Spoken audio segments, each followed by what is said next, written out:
Welcome back to Watts, the Obsession.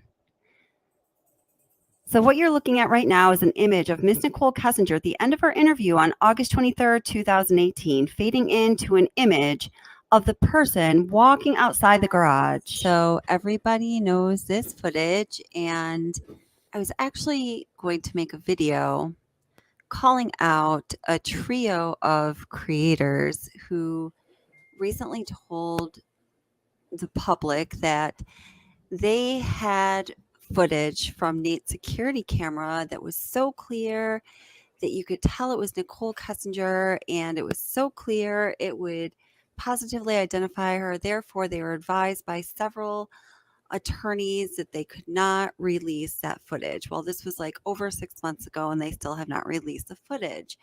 So I was making a video kind of calling them out on that because they and other people have been talking about the security camera footage a lot lately. And it was in doing that I happened to be working with different filters and enhancements on the video. And I actually came across something really interesting. And if you could let me know what you think, I'd really appreciate it. So here's a different treatment of this footage. So we're just watching the person walk out, obviously in slow motion. Now, what I need for you to think about is that this person actually walks out of the garage, puts their right hand to the side of their head, maybe brushing back the hair, something like that, and is looking towards the left initially, and then looks kind of towards the security camera direction. There's going to be some still photos. So walking out, hand to hair, looks, keeps going.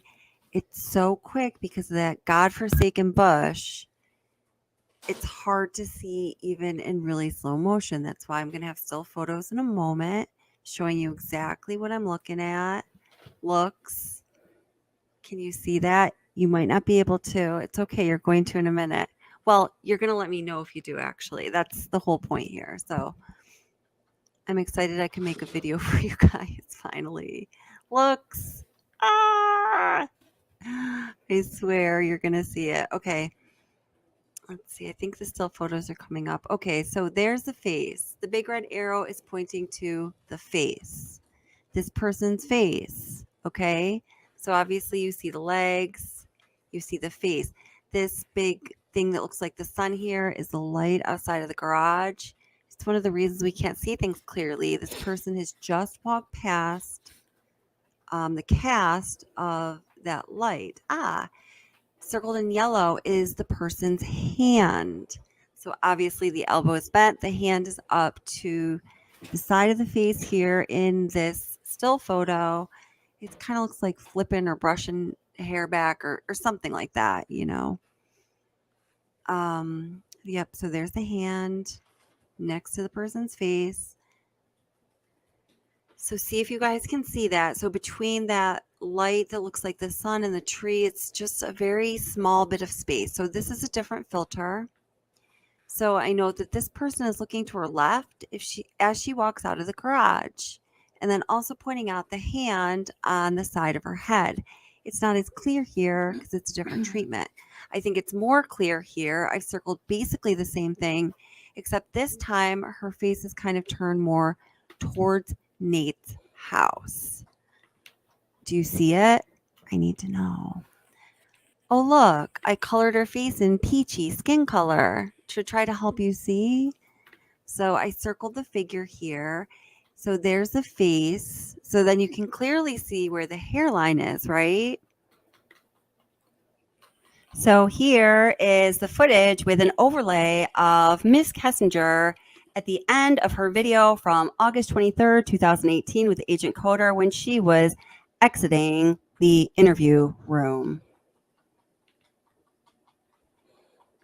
The overlay slowly fades right on top of the image of the person walking out of the Watts family garage. Please leave me a comment, guys, and let me know what you think of this footage and this image. Okay, guys, so I just wanted to share that with you because, and welcome, by the way, everybody. Welcome. I'm so glad you're here. Happy Friday. In my opinion, well, let me start here. So for the Idaho 4 case just the other day, it was made public that there was police body cam footage that had some, images of in the Idaho 4 student's home and the surrounding area in the background. And that same day, they put out the press release looking for that white 2011 to 2013 Hyundai Elantra. I thought, oh, good. And then I thought, oh boy, how many cases are there where we have actual footage, whether it be body cam footage or security cam footage that's been made public, and the case is not fully solved to this day? Or, in the case of the Delphi murders, well, we have an arrest, we haven't had a trial, all of the evidence is not out. We don't know exactly what will come of that, although I certainly do believe that Richard Allen is guilty, especially after the probable cause affidavit was released, which I haven't talked about on this channel, but you guys probably all know about that, right? If you don't, let me know, and we can go over that.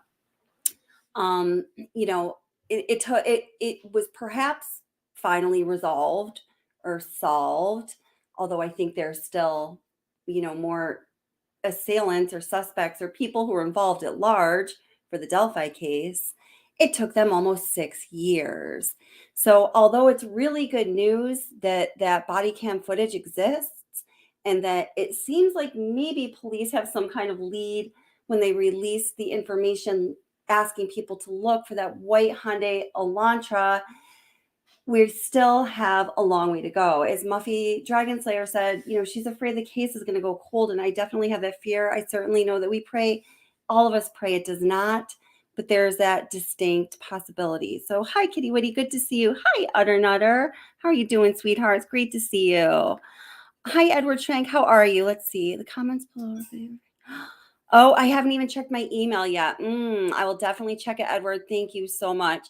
It has been a really, work has just been really crazy. And hello, if any of my workmates are here. I have some true crime fan workmates that sometimes pop into live stream. So, hey guys, I came home actually today and went straight into nap. I just woke up about 20 minutes before this started. So if I seem a little sleepy, I apologize. Hi, Sis Vicious. How are you doing, honey? Hi, Tony B. Welcome. How are you doing? Hi, Double R. Great to see you also. Colby, I think I said hello, but hello again. And if I didn't, it's because I'm just waking up still. Hi, Jody Landis. Nice to see you again. Welcome. Hi, Monica Kelly. Welcome. Good to see you as well. And Muffy. Hello, little cut. Oh, let's see. What little cut say? Yeah, I don't know what to believe. It's a good chance it's Chris walking. But I still believe NK was involved because I heard that she put some kind of jewel or gem under the girl's bed. That's right. I started that comment. Yeah, that is something that was said. It's been said for a while, and I can actually show you the body cam footage that makes some people believe that. I'm not sure what I think about that, but it certainly is possible, and I absolutely positively believe NK was involved, and I really have to get back to covering that aspect of the Watts case more. There's just been so much to talk about lately. Hi, Gail. How are you doing? Great to see you. Oh, I hope you're having a great weekend too. So Gail has permission to type in all caps because she needs to, because of some site limitations that she has. So welcome, honey. I'm glad to see you here. Hey, Kevin. Happy Peter Frampton Day, Vashnik. Peter Frampton. Where do you come up with this shit, Kevin? I love it. Hi, Phantasmic Ether. How are you doing? Nice to see you. Chicken Lady, I hope you're watching. It's great to see you. Big shout out to you, honey. Lots of love. I hope you're feeling good. Hi, Jody is cool. Nice to see you, sweetheart. Princess Megan Elsa, Caleb Lee, and everyone else who's here. Welcome. I'm so happy that you guys are here. Hi, FN. How are you doing? Welcome. Let's see. Yeah, so allegedly points out, for anyone who's wondering if that person that we do see in that video is indeed Nicole Kessinger or not, allegedly, and hi friend, how are you? Points out, if you watch the entire clip, then take screen captures, You can clearly see size difference and such, and the butt. I really think that too. I went back and forth on whether I thought this was Kessinger or not, and where I landed after just watching and researching and doing so much involving the Watts case and hearing everything that was out there about this case. And I really try to keep an open mind and take everything into consideration. It does look like her to me. It just simply does. Hi, Gregory. We're so happy you're here. Awesome. So yeah. So just to get caught up a little bit on the Idaho 4 case, and I also want to talk about Kiely Rodni, Watts, and the Delphi case a little bit. And particularly the security camera footages that are available for those cases and what they tell us or not. Let's just get caught up on what is, the newest information going on in the Idaho 4 case, because I am just so worried about this case, about the family members of these victims, the parents who are so heartbroken, and the ability of law enforcement to get it together and resolve this case at this point in time. I pray that they do all day long, every day. It's such a tragic case, and Muffy, I just hope it doesn't go cold. I hope you're not right on this one, honey. I know you hope you aren't either. So here, let's check this out. Welcome back to Watts, the Obsession. This is some information I just came across while I was just searching the internet looking for some other information about the University of Idaho tragedy and murders that occurred on November 13th, 2022. So first of all, Cecile. there was Love to see you here. Welcome, body honey. camera footage release from a police officer in Moscow, Idaho, around 3 a.m. in the early morning hours of November 13th, 2022, the same morning, the same time that the 4 students who were tragically slain were estimated to have lost their lives. There was also a press release released from the Moscow police yesterday on December 7th, 2022. And here, let me read it for you. Are these 2 pieces of information connected? The body camera footage and this press release that is looking for this vehicle right here? Okay, so the press release is dated December 7th, 2022, and it's from the Moscow Police Department. It gives the media line contact information here. Then the headline says, Moscow police are asking for the community's help. Detectives are interested in speaking with the occupant or occupants of a white 2011 to 2013 Hyundai Elantra with an unknown license plate. Tips and leads have led investigators to look for additional information about a vehicle being in the immediate area of the King Street residence during the early morning hours of November 13th. Investigators believe the occupants of this vehicle may have critical information to share regarding this case. Oh my gosh, guys, I really hope this is a break in the case. So the press release goes on to say, if you know of or own a vehicle matching this description or know of anyone who may have been driving this vehicle on days preceding or the day of the murders, please forward that information to the tip line. Information can be submitted, and then it gives a tip line number, email address, and a digital media link. Your information, whether you believe it is significant or not, might be the piece of the puzzle that helps investigators solve these murders. The below photos are stock images of a 2011 to 2013 Hyundai Elantra and are not the actual vehicle. At this time, no suspect has been identified, and only vetted information that does not hinder the investigation will be released to the public. We encourage referencing official releases for accurate information and updated progress.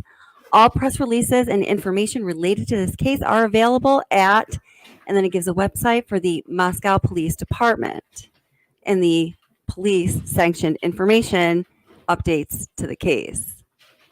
Okay, so coming right up here is that police body cam footage that shows the police interacting with probably some students. And in the background here at 3:01 a.m., November 13th, you can clearly see the outline of the apartment buildings, the student housing right next to the students' resident, the 4 students' residence at 1222 King Street in Moscow. This is pretty amazing. So if you were to, look just past the large apartment buildings and to the right, you would see the house where Ethan, Xana, Kiely, and Madison lived. So I'm just going to play this through for you and let you watch.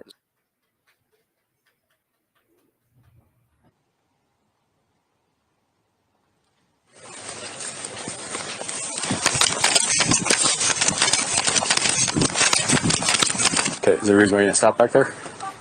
Yeah. Well, we stopped talking to him, so we didn't know. Yeah. Okay, well, I yelled at you guys and then turned around because he walked up on him. I yelled at you guys, you didn't stop. Oh, I did not hear you. Right, Yeah. well, let's walk back over here, okay? Sure.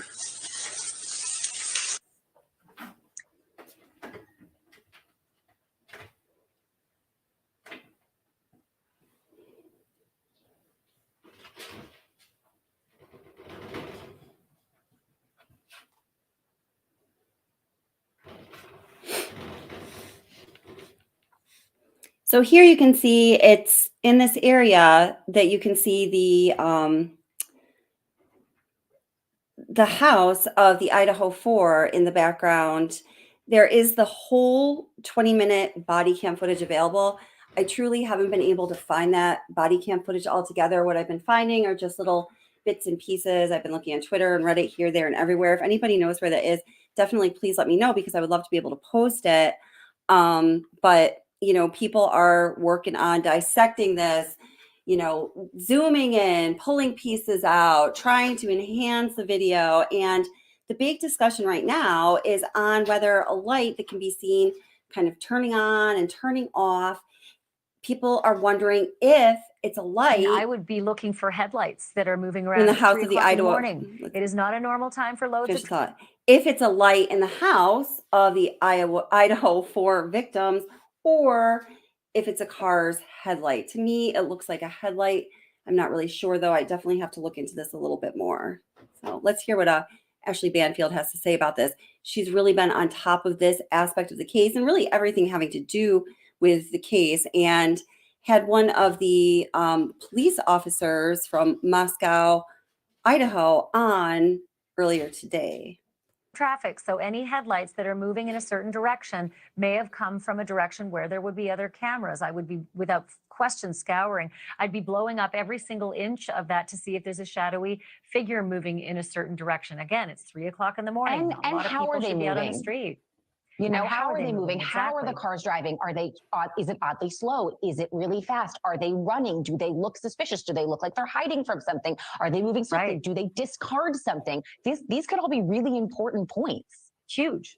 Not only that, but how about all those lights that are on in the buildings that are surrounding campus? I mean, if you've interviewed somebody already who said I was dead asleep at that time, and then you can zero in on that room and see that the lights are shining bright, you need a new re-interview. But that is, Exactly. It may not look like much, but the kids in the foreground, they may not mean anything at this point. It might have just been some kids being, college kids, but it's the background that could provide so much. Okay, so that's that. We were watching some of the video earlier today of investigators at the scene of that house on campus where those 4 University of Idaho students were found stabbed to death now almost a month ago. Okay, this was the scene. Many investigators there with that U-Haul truck were taking some of the personal looks like upstate New York weather. Woo woo! Right, allegedly. That belonged to the victims, and they were returning them to their respective family members. And we want to get an update on this story right now, too. Yeah, Ethan did not live in the house. That's right. Just announced that they are looking for something that might assist them in their investigation. We're going to be joined right now by Live Now's own Andy Mack in our newsroom. Okay, Andy, fill us in. Hi, Mia M. What How you are police doing? looking for, and why did they make this announcement now?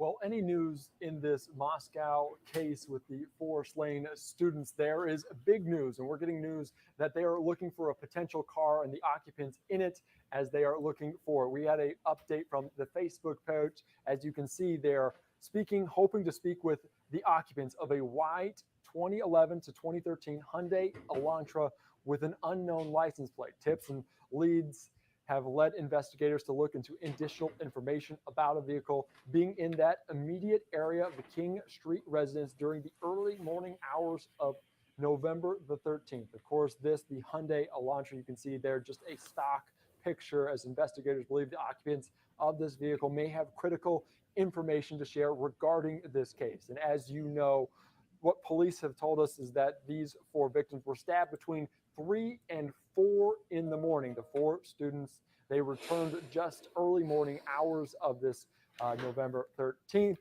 in this residence in Moscow, and it was between 3 and 4 that they believe they were stabbed. So certainly looking for the occupants of those potential car, that white Hyundai Elantra. Of course, Lee saw this earlier today, so we followed both of these cases here today as they were over 2 hours packing up the belongings of the 4 murdered Idaho college students, including 1 victim's pink cowboy boots. Moscow Police Chief James Fry and at least 6 other officers were in this residence early this morning. Okay, cool. I hadn't seen that video yet. That was just in my, up next. I wanted to see if they said anything that we didn't know about, but I think that this is actually from yesterday. So it's all things that you probably have heard about. Yeah. So Muffy Dragon Slayer says, I don't think it's a light in the house because it sort of fades away. And I don't think it's necessarily a car that has anything to do with the house because it could have just been parked on the hill. Yeah. I mean, that is a really densely populated area. There's tons of student housing in that area.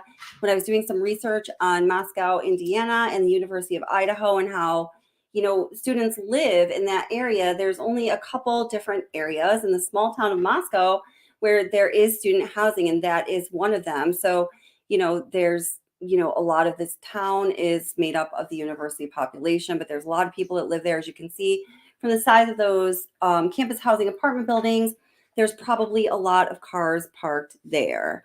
So I just want to, before moving on to discussing some other cases and the actual live security camera or body cam footage that we have on those cases, I just want to wrap up talking about the Idaho 4 case, well, in a focused way with what I have up and coming for you that I've been working on for a while, and I hope it's going to be informative. So let me just start with sharing this video to give it a context. And yeah, so welcome anybody who has just come in. Great to see you guys. I've got to get back to that chat there and see what's going on. Allegedly, are you saying we're going to get a snowstorm on Sunday? Does that mean I'm going to have a snow day on Monday? That would be amazing. I could use a snow day for sure. We have not had any yet. And that's always a difficult thing if you work in the education system. Oh, man. Yeah, this is okay. Yeah, we're so spoiled with these snow days. I thought this interview was rather stunning, or rather what Steve Gonzalez, Kiely's father, had to say was rather stunning. Perhaps you had heard rumors that there was one roommate whose injuries were, different, more severe than the others. And the most popular idea is that one roommate who had more severe injuries than the rest was Maddie. Now, whether or not that is true, I absolutely could not say. I had only heard rumors up until watching this interview. And even in watching this interview, I want to know, what do you guys think of what Steve, Kiely's dad, says here? Please leave a comment below and let us know what you think. We all want to know what you think. And I've been told that there were differences in the way Cecile, that the victims were killed. Some were more severe than the other. And this week we heard the target attack walk back and then reverse it back to it being a target attack. What can you tell us about the targeted attack? They have told us that it was targeted, but they told us they can't tell who. Hey, honey bun. We asked specifically, and they said, we'll try to get that information to you. And they got back to us a day or so later, and they said, we're sorry, we can't give you that information. But then a day later, we saw in the news that it was not targeted, or they think the whole house was targeted. But I'll cut to the chase. Yeah. Their means of death don't match.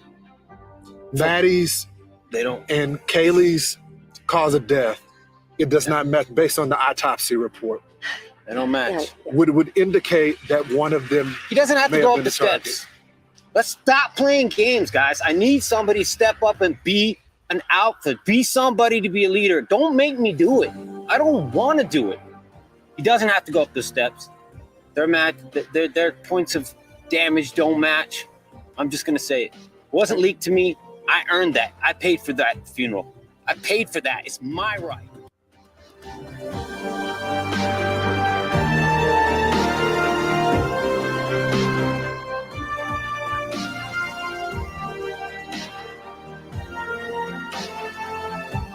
It's my right. You ain't taking that from me. If you don't want to say nothing, that's your bet. But don't say I'm leaking anything. I paid that bill. Sent my daughter to college to get an education. She came back in the box, and I can speak on that. I was also told from sources that are closer to an investigation, because there was a lot of roommates in there. And this was horrific for those roommates that were there as well. Absolutely. Yeah, absolutely. The preservation of this crime scene. Witnesses tell me that it may have well been preserved because the phone was passed around between one of the fraternity members and the girls. One of them unfortunately witnessed the death, the body there. Can you confirm that? We cannot actually. We know nothing about that whole phone call. We've asked, and it's, I mean, I know that a lot of people want to know, but that's just not our agenda. We just are like, somebody called 911, somebody was reported unconscious. We don't really know. I mean, we've heard so many different things and nothing has been clarified or been told to us at all. And I mean, I don't know if I personally have asked anything about that. I don't know if you have asked that, but we know that this is getting 3 weeks in and it's starting to get, we don't want it to go cold. We're reaching out. I've reached out to friends down in California today that have connections that we're hoping to raise some money to get a reward, to get a private investigator. Third party.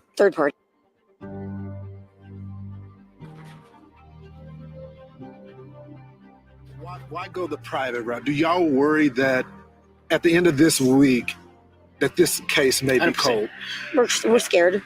When you tell me you don't want a photo up there with the reward offering information, that kind of sounds like you're trying to like suppress the story. I mean, why do you not need help? But hey, I could be wrong. And your officers, I apologize if I'm wrong. Yeah, I want to, absolutely. please forgive me. But if you don't have the information, people do know. If they don't, then the community, this is a community that is IT based. These guys live a digital footprint like we've never. All of us older people, we don't know how much that digital footprint could be helpful. So that's what we asked for. I hope like a DNA, a family lineage, if they could come out here and just start taking, this town is not that big. We could figure out this, and it might not be him. It might be a family member. We have family all going to school together. You know, there's cousins, there's aunts, there's uncles. We could find this guy with we stand the victims and their families. Justice for Ethan, Xana, Kiely, and Madison. Yes, we do, and we will continue to do so until justice is found for these. Tonight, it only takes one. Here, okay. So now, in regards to the question, what was the dad talking about when he said, they didn't have to go up the steps? Because that was driving me crazy. As I said in that video, I did find another video clip. I don't know if you guys had seen it or not. Maybe you guys had seen it. I just had. Well, actually, this one was coming out right at the time I was asking that question shortly after that first video came out. Let me see. I just have to get into my edited videos here because I haven't put this video out yet, but let's see if I can find it. Yeah. Okay, hold it here. So we're gonna have to watch it in my video editor, which is no big deal. Hold it. Gotta move this. Woo! I think the video editor slows down. Yeah, it does, but it's okay. I hadn't heard this actually, Muffy Dragon Slayer. So Muffy Dragon Slayer says, you know, and I kind of hope this isn't true, but I mean, it is what it is. And they were young girls and whatever, young, beautiful girls that, that Kiely and Maddie were kind of mean girls. And if that was the case, could there be a different motive? Man, they would have to be really mean girls, right? Or be mean girls to somebody super sensitive. But, you know, it's possible because, I mean, we haven't established a motive whatsoever. You can't do so without knowing any additional details about the crime. I personally have had the idea that it was either perhaps an incel, you know, jealous man who was not able to get a girlfriend and had an interest in one of the girls and was rejected by them, or it was a former lover, just because of the, you know, amount of passion and emotional energy that appears to be happening at that scene. But allegedly brought up a good point in one of his comments here. Let me see if I can find it really quick. Okay, here.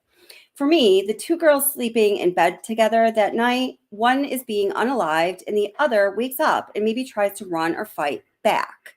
He has to use excessive force because she woke up, not necessarily meaning that injury more severe than the other is a result of a targeting. So I hadn't thought about that, and that's good thinking, allegedly. And I mean, that is definitely among all possibilities. And hey, honey bun, hey, Caleb Lee, how are you doing? Yeah, let's see.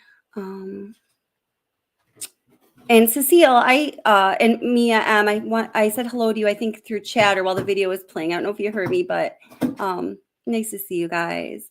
All right, so let me see if I can bring this up in the video editor, just this other little clip. I'm sure it's definitely out there somewhere else, but I can't get it up here, which I might not be able to.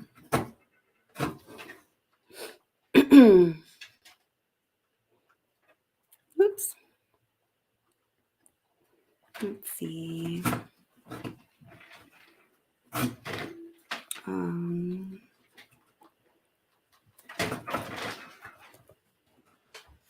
One moment, friends.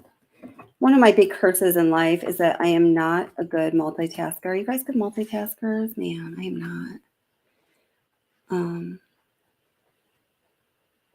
Yeah, see, I can't even talk while I'm yeah, wait, hold it. Interview. All right, let me see if I can find that real quick. He's wearing a yellow shirt. Yeah, is that it?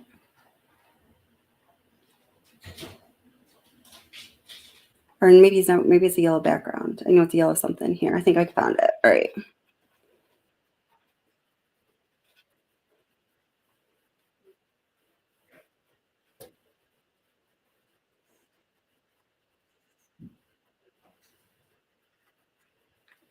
Okay, here we go. Let me bring this into the stream here. Welcome everybody who just came in to chat. Hey, Glenn Jammin, nice to see you. Yeah, they definitely were drinking heavily that night. I'm not sure what that's in reference to, but they definitely were. Now, during the last live stream, you know, we were talking about, somebody said, oh, you know, it was kind of necessary that if they were drinking heavily, they would have been like passed out drunk. But I was saying, I just know for myself, when I used to drink when I was younger and in college, I really just don't drink much anymore, partly because since I've been diagnosed with lupus, it just makes my skin like prone to get those like nasty like butterfly rashes and things like that. But anyway, when I did, if I drank, especially if I drank a lot, I would not go into a nice happy sleep.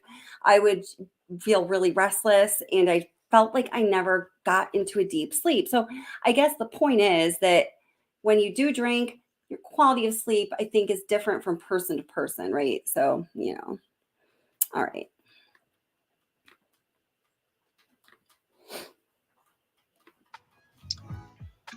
There's a couple things that tell me with common sense, but I'm not a professional, so I want to specify that. But they've said the entry point was the slider or the window. It was in the middle floor. So to me, he doesn't have to go upstairs. His entry and exit are available without having to go upstairs or downstairs. Looks like he probably may have not gone downstairs. We don't know that for sure, but he obviously went upstairs. So I'm using logic that he chose to go up there when he didn't have to. And I can kind of tell by my daughter's texts, messages. She did call 911. She wasn't saying anything along the lines of like she had heard something or she was in fear. So I'm just putting the dots together. As far as the investigators, they're very tight-lipped and they're keeping everything close to. Okay, that music's driving me nuts. I know some people don't like the music I play in the background in my videos, but that music is so disjointed with what is being said, I can't even stand it. It's like, happy times, murder, night slayings. Like, no, I just do not like that. Sorry, channel. But that, you get the point of what he was saying. That he says that the point of entry was, oh God, I have to go back and hear exactly what you said. This one of the sliders or what else? Oh God, this music. With common sense, but I'm not a professional, so I want to specify that. But they've said the entry point was the slider or the window. It was in the middle floor. So okay, slider, the window, it was in the middle floor. Okay, so that is what he meant by that statement. So we knew that there was something there when he said they didn't have to go up the stairs. So that is what he meant. That has been clarified. I've wanted to follow up on the last live stream that is what he said. Again, I have a video that I'm working on that clarifies that. I wanted to put it out the following day after the previous live stream, but I just haven't gotten there. But do look what I have done. So I made a couple visual layouts of the floors of the 1122 King Street house where the Idaho 4 victims lived. So let me just show you those really quick.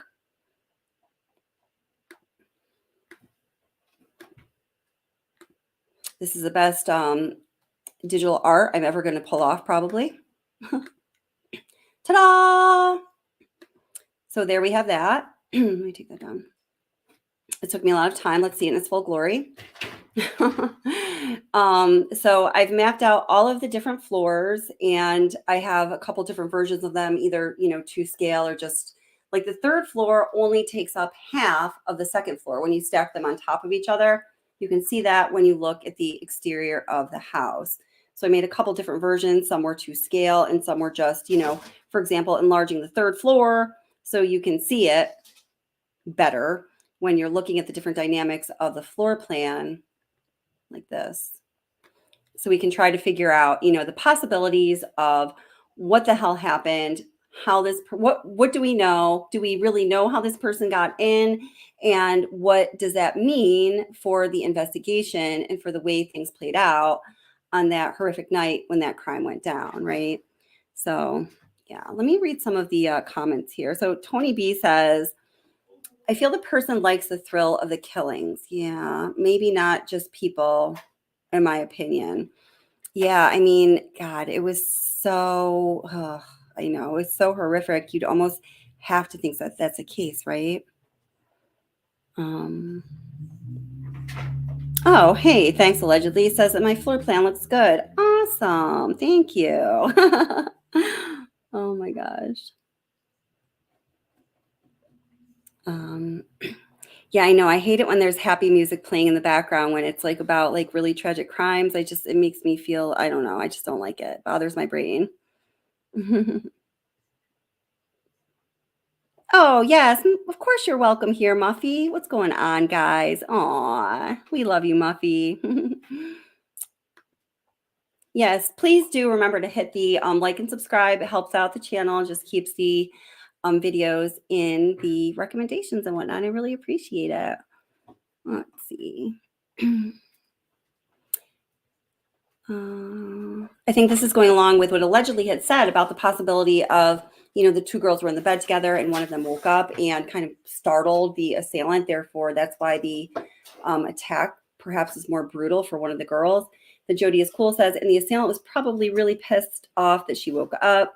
So more brutal force. Yes, exactly. 100%. Let's see here.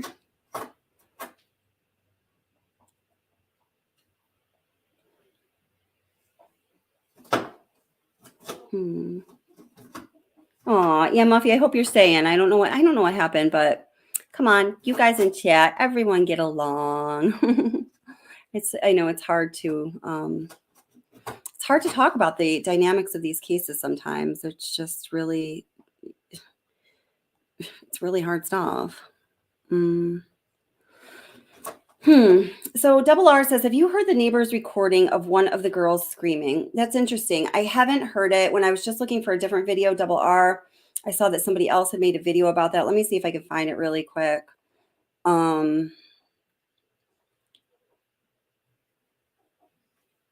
Yeah, here it is. Let me just get to the screen part. So I don't know this person, so.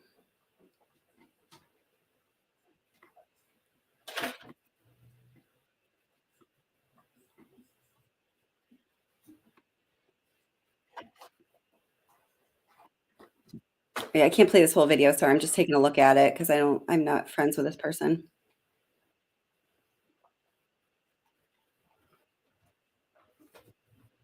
Where's the damn scream?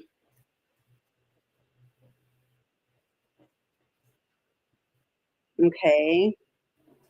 I don't think we ever hear the scream here. Let's see.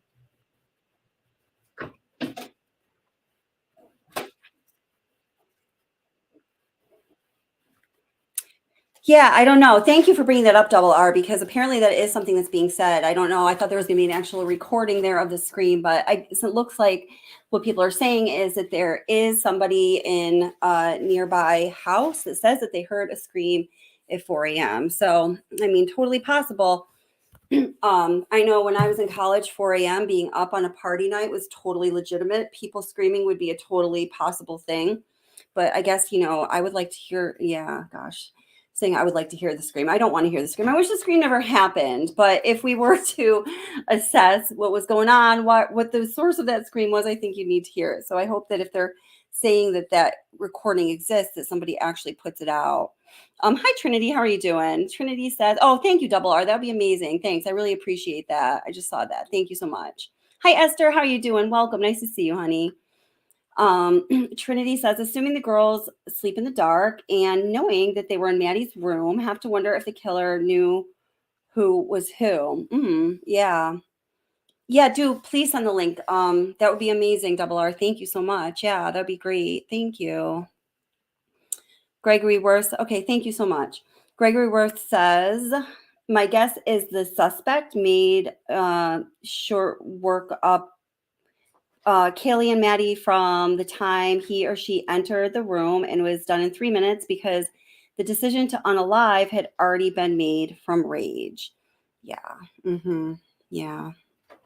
Oh, Sis Vicious says, oh God, I don't know if it's real, but if so, it's horrifying. Oh, geez. Yeah.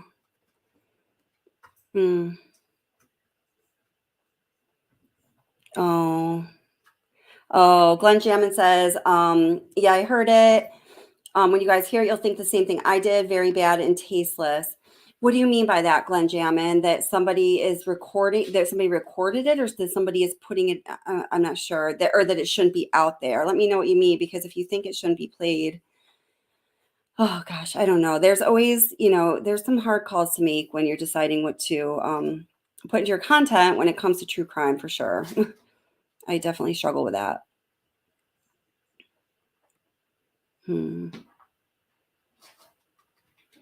Yeah. So Jennifer Bradford, and welcome, Jennifer. How are you doing? Says 47 FBI agents on this. I feel they should be closer to having a suspect. Well, that is a very good point. And allegedly, I don't know if you heard the replay of the last live stream when I was talking about the number of FBI agents on the scene, or on this case rather, because you were actually the person who brought it up in 2 live streams ago, I remember.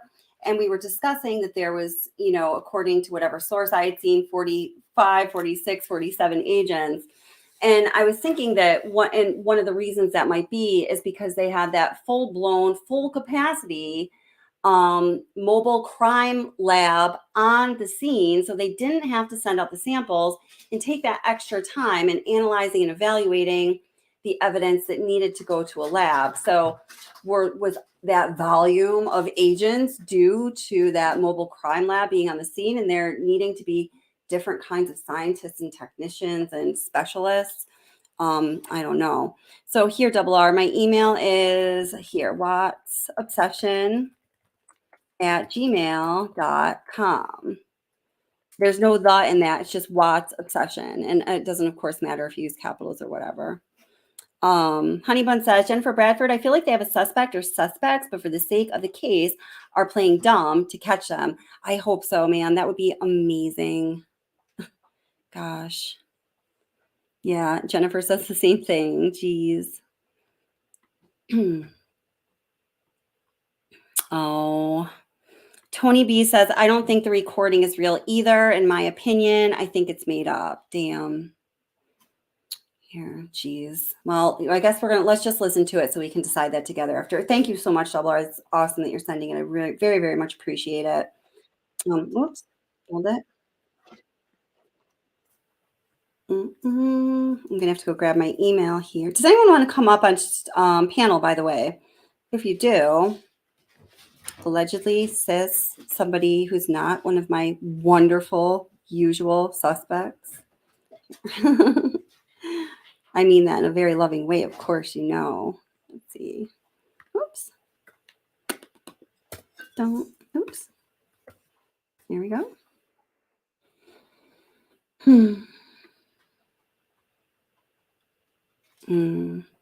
Okay, start at 12:50. Okay, here. Let me go grab that from the amazing Double R. Double R, I missed you, by the way. You were gone for a while. We were worried about what happened to you in the freaking balloon.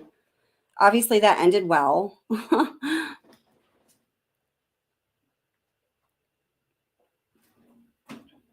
Okay, so let me just pop this information in on the case as I'm going to go check the email to see what this scream is all about. So we will hear the scream.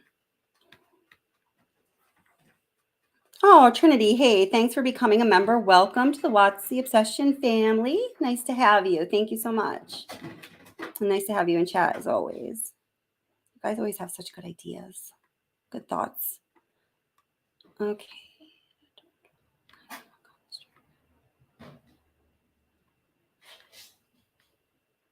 Answer. Who made the 911 call regarding the Idaho 4? And what the heck happened? What was said on that call that sounded so incongruent with what we know to be true about the crime?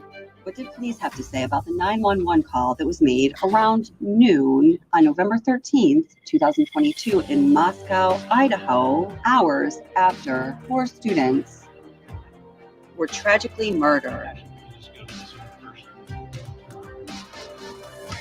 So what I'll say to that is it was made from the roommate's call, or phone, excuse me. And we're not going to divulge who made that call. It's part of our investigation still, and when we get ready to release that, we will. The person that was inside the home that called 911 that was not one of the roommates, can you conclusively rule that person out as a suspect at this point? I don't think I said that it wasn't one of the roommates. I said that it was used with the roommate's phone. Somebody asked if that was the killer, and you said no. That's correct. While 4 precious lives were taken that day, 2 roommates in the house rented That's by not what 5 I girls said, survived sis. the attack.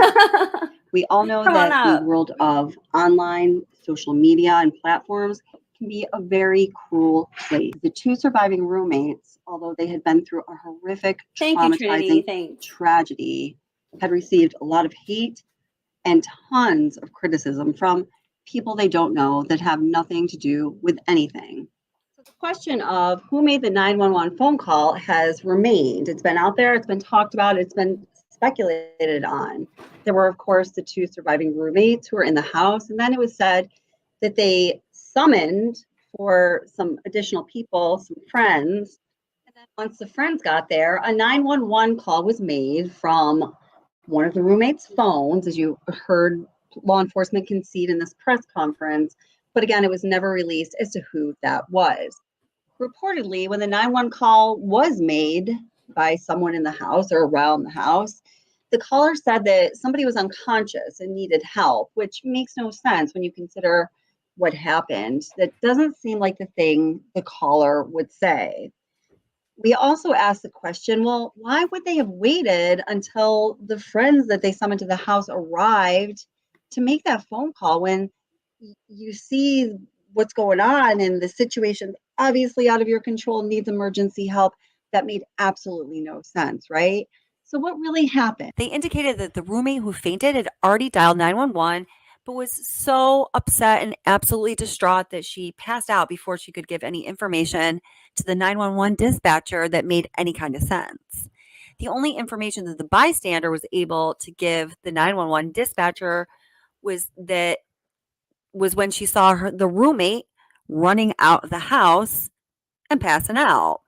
So that's how the 911 call was made on the roommate's phone, but by someone else. And it's also why the call to 911 was about an unconscious person and not more of, what we'd expect. While the bystander was on the phone with 911, the other roommate was trying to explain that something wrong was Ethan, but she wasn't making much sense either, according to the people who observed this. So here's how this story goes. The roommates woke up, went upstairs to the kitchen, and noticed that the sliding glass door that's on the second floor was open. And it was during that time that they discovered Ethan. They didn't say where he was found on that floor, but that it was so horrific that both girls went into shock and ran out of the house. One of the roommates fainted, and the other was beyond hysterical and not making any sense. Their frantic actions while coming out of the house caught the attention of people walking past. The people responding on the victim's IG claimed to be two of the people in the house. They didn't go into detail about the kind of injuries that Ethan suffered, and then anyone went to the other roommates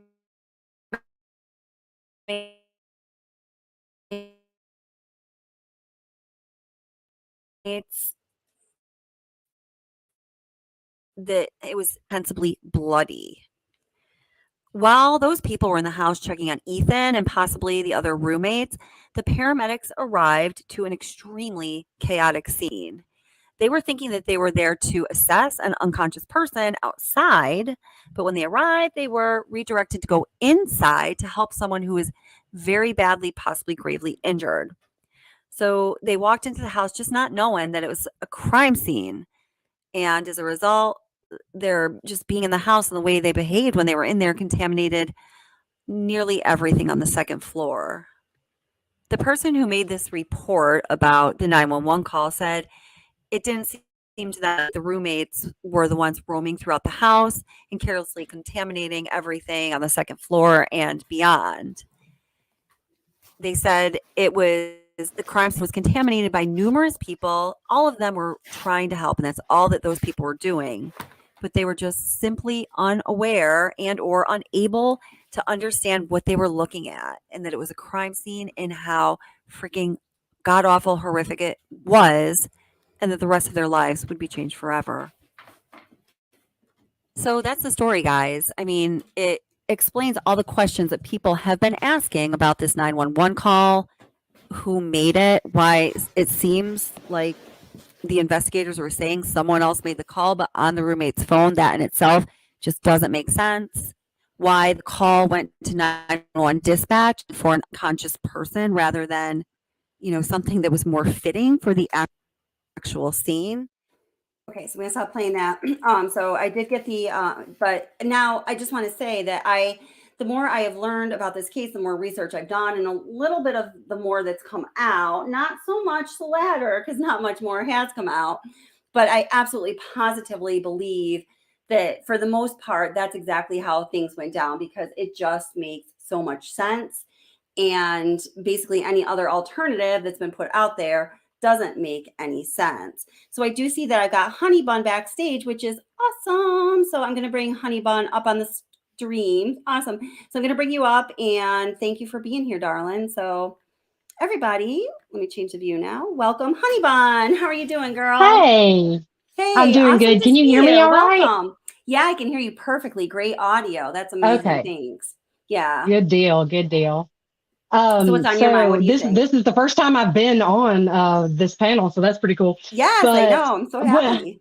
I guess what I was kind of wanting to point out though is that when they took Jack out of the equation, when they said that Jack wasn't a suspect when they ruled him out, it kind of puts a thought in my head that maybe possibly they already really do have a suspect.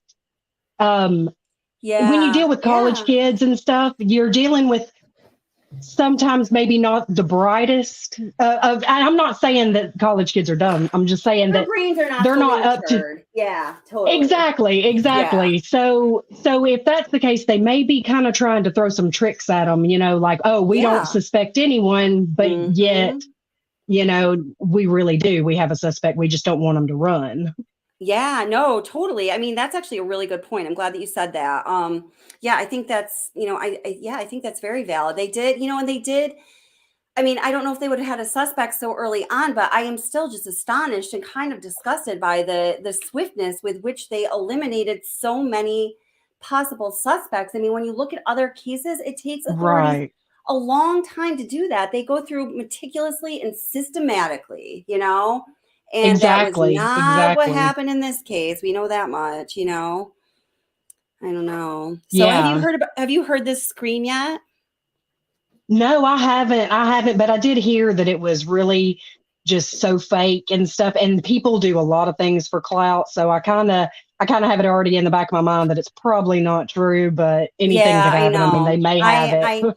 I agree with that too. I agree with that. Let me just grab a couple of these here in chat I want to get to really quick, and then we'll listen to it. So Glenn Jammin says, I sent you a wicked scary link at Watts the Obsession. Oh, I really need to know what this wicked scary link is. Okay, thank you very much, Glenn Jammin. I appreciate it. I'm a little worried to be wicked scared though. Where are you? Are you from? Are you from the Northeast? Are you from the Boston, Massachusetts area? Wicked. We say wicked here in upstate New York too. People often ask me if I'm from like Boston. Trinity says the coroner did say there were blows to the upper body. The lethal chest blow, the next artery would bleed profusely. Yes. So a lot of people, when they were talking about the one of the victims who possibly had a more severe injuries than the other. And, there's been conflicting information between generally reliable reporters, whether that person would be Kiely or Maddie. So I truly do not know what to think. I don't know if anyone would have enough information to know what to think. Some people, I'm trying to think of how to say this. Some people speculated that the thing that was unusual was basically a severe injury to the neck. But I'm glad you bring up this point, Trinity, because I've been wanting to make this point.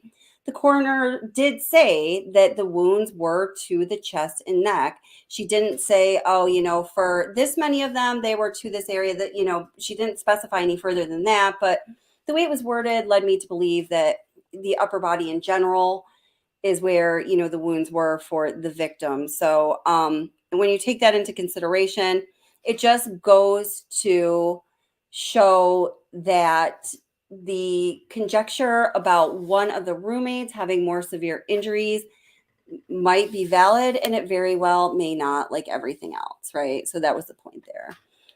Did you hear about Ethan being found at the sliding glass door? Yes, yeah, that was just a video that I was playing. Yeah, that I think that's where he was too. Yeah, do you think that's where he was? I'm wondering if he was awake. I wonder if he was awake, and that's who caught him by surprise, and that's why he went in there and killed his girlfriend. And then made it to the next floor where he knew that Kiely and Maddie were, but didn't know them well enough to know that there was a first floor. Yeah, like a first floor of like two people are there. Yeah, and kind of caught them because that's where the kitchen's at. Exactly, could have been. He could have been, or maybe he heard something. It just being I don't know, just maybe he's a light sleeper. Maybe it's his man instinct to protect the women in the house. He heard something first, went out there. And oh, it's just so horrible. It is so sad. I do believe that he was found by the sliders. It just makes sense. I know at some point the coroner leaked that one of them, I can't recall if she said Ethan or one of them, I have the video somewhere, was found on the floor. And I had been imagining that it was on the floor next to the bed, next to like where Xana probably was in the bed. But as I learned more, it sounds more like he was out in that kitchen area by the sliders. So yeah. Yeah. Hi, welcome. How are you doing? Nice to see you. Welcome to Watts the Obsession live stream and chat. DC Primetime here. Somebody address DC. I didn't see her, but DC Primetime, if you are here, welcome. So, all right, let me get this video up. And I don't really know how to play the audio without the video. Actually, I just don't really ever do that. I usually edit it if I have to do that. So this is from, and I will put a link to this person's channel in the description because I'm just gonna have to play it as it is. Joseph Morris. I actually just found his channel recently in regards to this case as I was looking for some things. So yeah. Oh, hey, I see some of our people in chat there too. Maybe. Oh, we got a new member. Awesome. Hey, oh, thanks for letting me know. Oh, Glenn Jamin, awesome. Hey, thanks for becoming a member. I appreciate your support and welcome to the Watch the Obsession family. That's awesome. I actually I'm working on 2 videos right now that I'm going to post as members only videos. And now listen, guys, the reason that I do that, well, it is because, you know, if you're supporting the channel and you're a member, it makes sense like any other membership to get some extra benefits, which are really hard to come up with and give to people, honestly. But also, the videos are material that YouTube is not going to like if I put up for a general audience. I've been getting a lot of that lately, and it impacts your channel. I've seen the impact on it greatly, so I have to really be careful about the information and the content that I put up. Making the members only videos allows you to see them if you want to, but without YouTube getting pissed off about it, basically. So, you know, it just kind of works for everyone. Some people get really angry when they see, oh, there's going to be members only content, like, you know, but, you know, what can you do? You can't make everyone happy. So I appreciate all the subscribers, viewers who aren't subscribers, and members very much. Okay. So let's see if I can bring this up here. So Double R, thank you so much again for sending this. Double R told me to start at 12:50. So Double R never lets me down. I'm just going to believe him and start at 12:50. Except for when you told us you were in a hot air balloon and didn't know how to land it. Oh my God. People were like stopping the freaking chat. That wasn't a slow chat, by the way. That was a pretty crowded chat. But that's okay. We love you, Double R. People were trying to like help him figure out how to land a hot air balloon. I was like, I don't know if this is really happening, guys, but okay. We wanted to make sure you're all right. Okay. So here. Let's make sure. Let me know, honey bun, if you have sound here. I'm going to play just like a couple seconds and come back to you. Okay, did you hear him say thank you so much for being here? No, I did not. You did not? Shit. We need the sound. You know what? Hey, if I'm going to pick it up like this, I'm just going to go to his channel and pick it up. Then I can get the sound. But thank you still for sending it, Double R, because I'm going to use I'm going to possibly use the audio, and I wouldn't have known it existed without you. So thank you so much. All right, here. Let me just get to, what's his name? Joseph Morris.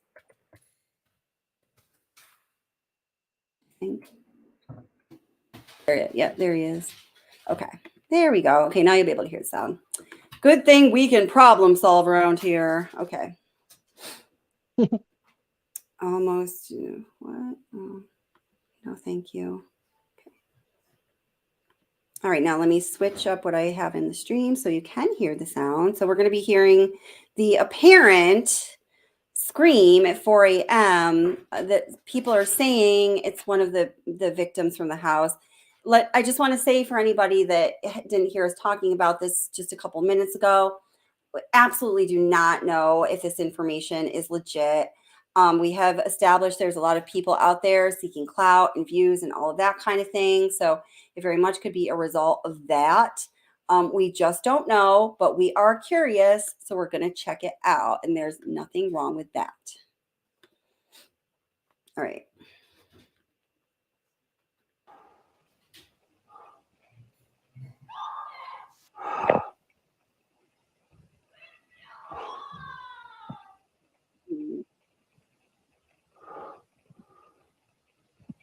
What's with the heavy breathing?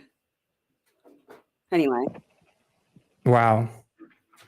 So again, this just sounds like somebody that they knew. It also kind of makes me wonder, like, why did the roommates not know about what was going on? This sounds very concerning. If I were to hear this coming from my house, I know I would definitely want to check that out and what happened. So I don't know what's going on. This just adds more. Okay, so I guess that's all there is. That's all there is. Okay, let's listen again. Let me know what you got. Let me know in chat what you guys think. So here it is. Let me make sure the volume's all the way up. Okay, that's all the way up. Let me make sure my master's up. It is. Okay.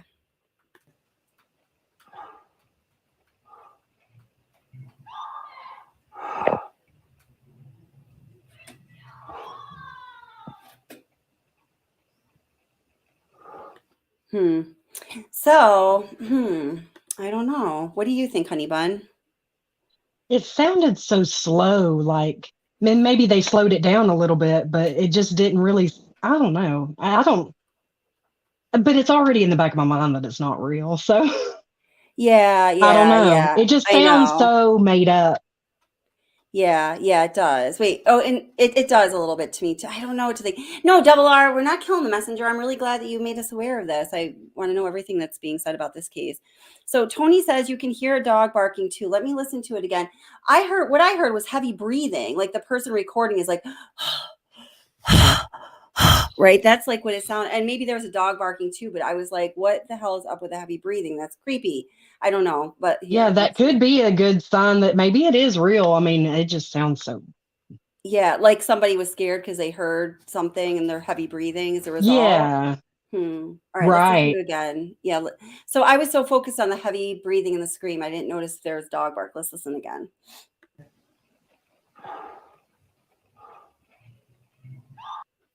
Oops.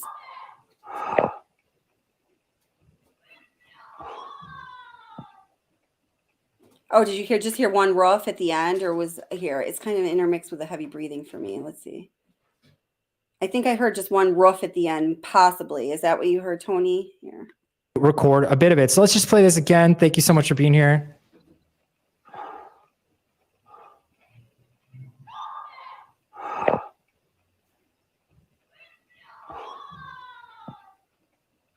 I don't know if it's a dog bark or the heavy breathing. Did you hear it, Honey Bun? Dog bark? Yeah, I heard it. It sounds like a dog bark, but it also kind of sounds like maybe they hit their speaker or something. Yeah, or something like a that. thud. Yeah. Let me listen. I'll put it in my video editor later and see if I can decipher anything.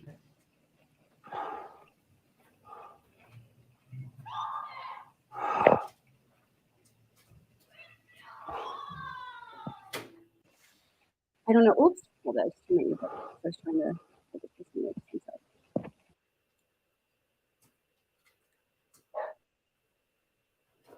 Let me see if I can turn my audio graph on.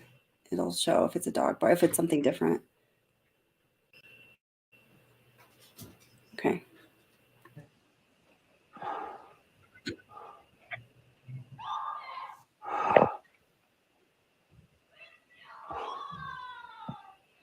Yeah, I can't tell. I have to put it in my video editor so I can see the audio graph. It could be either, because to me, it would be a little bit important maybe if there was the dog barking or not, because if you could hear a dog barking and it was off in the distance, maybe it would be Kiely's dog.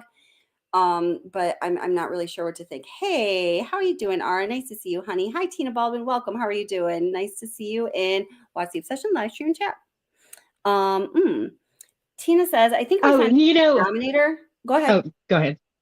Oh, well, no, I was just going to say, I really feel like Ethan, or Jack, I'm sorry, Jack got ruled out maybe a little too soon also, because I think I understood it, and somebody correct me if I'm wrong, but that the dog was in a totally different room with the door shut.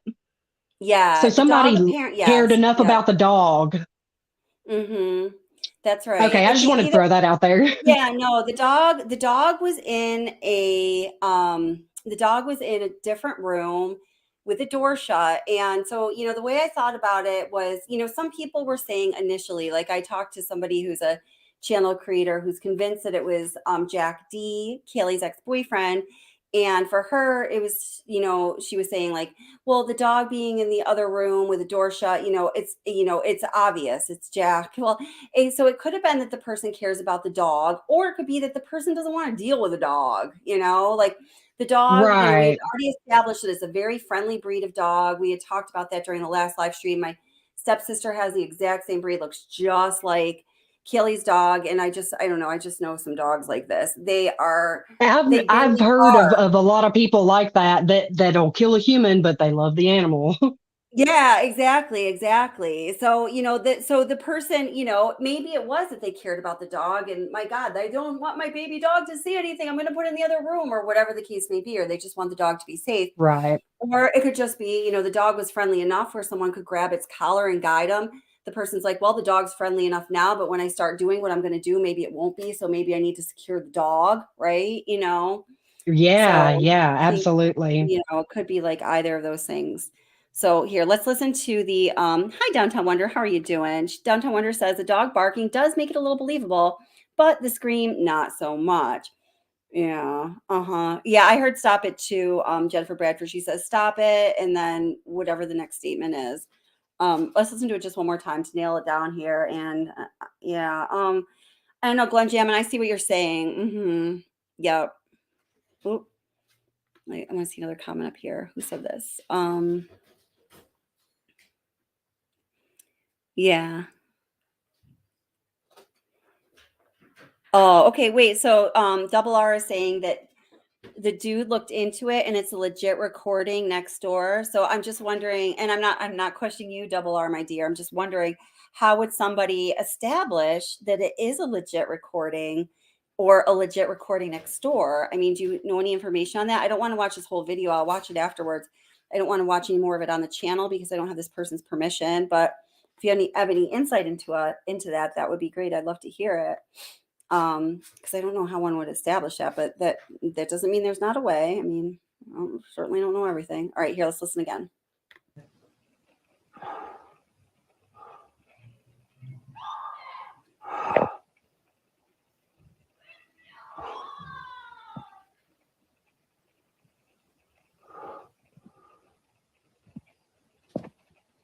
Wow. Yeah, so stop it, leave me alone, and then you hear the heavy breathing and the possible dog bark. And yeah, or hitting the phone. I can't personally tell here. So I'm gonna take that off the screen since it's not my material. So yeah. I'm weird, I think, because like I think of stuff like what if the killer or something had like an accomplice and that accomplice is recording that and it's like for some sick fantasy or whatever. I don't know. I mean, you just see so many possibilities of so many things that you automatically are like, that's weird, but it could happen. Yeah, no, absolutely. I mean, and the thing is, when you don't know what has happened in a case, when there's, when the authorities are being so tight-lipped for the sake of the investigation, or they don't know anything, or whatever the case may be, there's so much speculation that can go in a number of directions. And these possibilities, as we know from watching so much, well, myself watching so much true crime, the possibilities really are, people do crazy things. It's just how it is. They do. It's crazy. Yeah. So hi, Ontario to Ryan. Great to see you. Oh, and welcome. I haven't seen you in a while. It's great to see you. Double R says the way the story goes was that neighbors of this house saw the door open before 1 a.m. There was also a cinder block below the empty bedroom window of the roommate that moved out. Okay, that's interesting information. Yeah. All right. And then let's see. Is Leave Me Alone here too? Welcome, Leave Me Alone, if you're here. I just saw that Ontario or Orion in Ontario said something too. I'm not sure. Okay. So let's see. Ontario Orion says, Leave Me Alone sounds like it could be the last ditch effort to get a stalker away from them. And when someone's dying, their voice fades and gets slow like that. Oh, my spine hurts. I think it's real. Oh, God. Oh, yeah. That's a really good point. Yeah, that is a really good point. I actually don't know what to say. Jody is cool. Thinks it's, yeah. I mean, I don't. That's a good point. So then, oh gosh. Okay. So, hi, Randy Hansen. Welcome. How are you doing? Nice to see you. Double R says, so anyway, he laid in wait until everyone got inside for the night, which is possible. My feeling was that he came in after they got home. There's no evidence to substantiate that. I don't think there's really evidence to substantiate either idea. Was he lying in wait or did he come in after they got home? But I guess that was just my gut feeling for no other reason than that was just my sense. I don't know. Then she screams, no. Do we not hear that part, Randy? Yike. Yeah, and Downtown Wonder says, another to wonder how the heck the roommates heard nothing. Yeah, it's true. Yep. And then Glenn Jamin says, audio sounds like it's in an alleyway. I'm really stuck on the heavy breathing. is this person just a heavy breather? I mean, do they have a tire on their stomach or something? Are they laying down with a tire on their stomach? Or are they scared and, they're breathing heavily because they heard something before they started recording and said, oh my God, what's going on? Let me record this. I mean, we don't know. Double R says it's echoing because it's after 3 a.m., relatively quiet in the neighborhood. Yeah, I mean, that looks like we're super analyzing now. So do we know if the police have this info, or is that just something that's going around social media? I have no idea. If the police did have this info, we probably wouldn't know, right? Exactly. Yeah, they're keeping a lot of things tight knit. But if I was the family, I understand where they're coming from. But also, I think that the family should also be, understanding that they may have stuff going on that even if telling them could jeopardize it, because they're talking to the media a lot. Yeah, that's right. Yeah. And, the poor dad, I feel so bad for Kiely's dad because, he's talking to the media because he feels this sense of, that things aren't being done and he wants something to happen. But we all know that, when he's talking to the media, he, now the cops are really gonna like zip up and not tell him anything. So, but he did, retain an attorney and either has or is looking to hire a private investigator. I'm not sure if that has happened for sure yet. I heard, conflicting reports on that, but, I think that's great. And I hope that they're able to raise money so they don't have to pay for it out of pocket because, they shouldn't have to. So yeah, Randy says, play it again. You will hear, oh shit, no, in the beginning or the middle. I'll play it again. Yeah, we can do that here. What are you guys talking about? Allowed it, didn't allow it. What's going on, you guys, Kevin and Jody? What are you guys talking about? Sometimes I read things in chat. I'm like, what the hell are they talking about? I'll go up to look at like the last message and I don't see one. I'm like, are they psychic or something? You guys are great. Love you. Okay. So let's listen. So Randy says you hear, oh shit, no. I didn't hear that, but maybe you do. I don't know. So here. I wish I could turn it up. I wish I could audio enhance this. It's a process, so I can't do it quickly enough while the live stream's going on. Record a bit of it. So let's just play this again. Thank you so much for being here.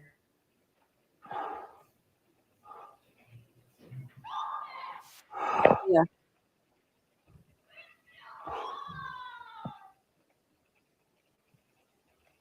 Yeah, that time I heard, oh shit, leave me alone. Oh my God, it's like a Rorschach test. Great. I freaking love this stuff. No, I don't.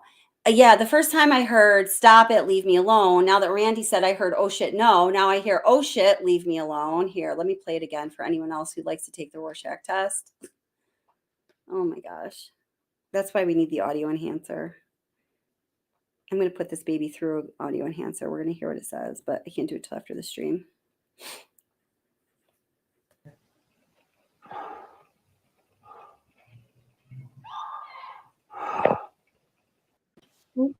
Oh crap. Sorry. I'm putting my hand over my ear. I keep turning my earbud off. I don't know if that affected what you heard, but wow. I started talking during it anyway. Here, let's listen again. Oh, so it's. Did you? Okay. Pairing. Okay.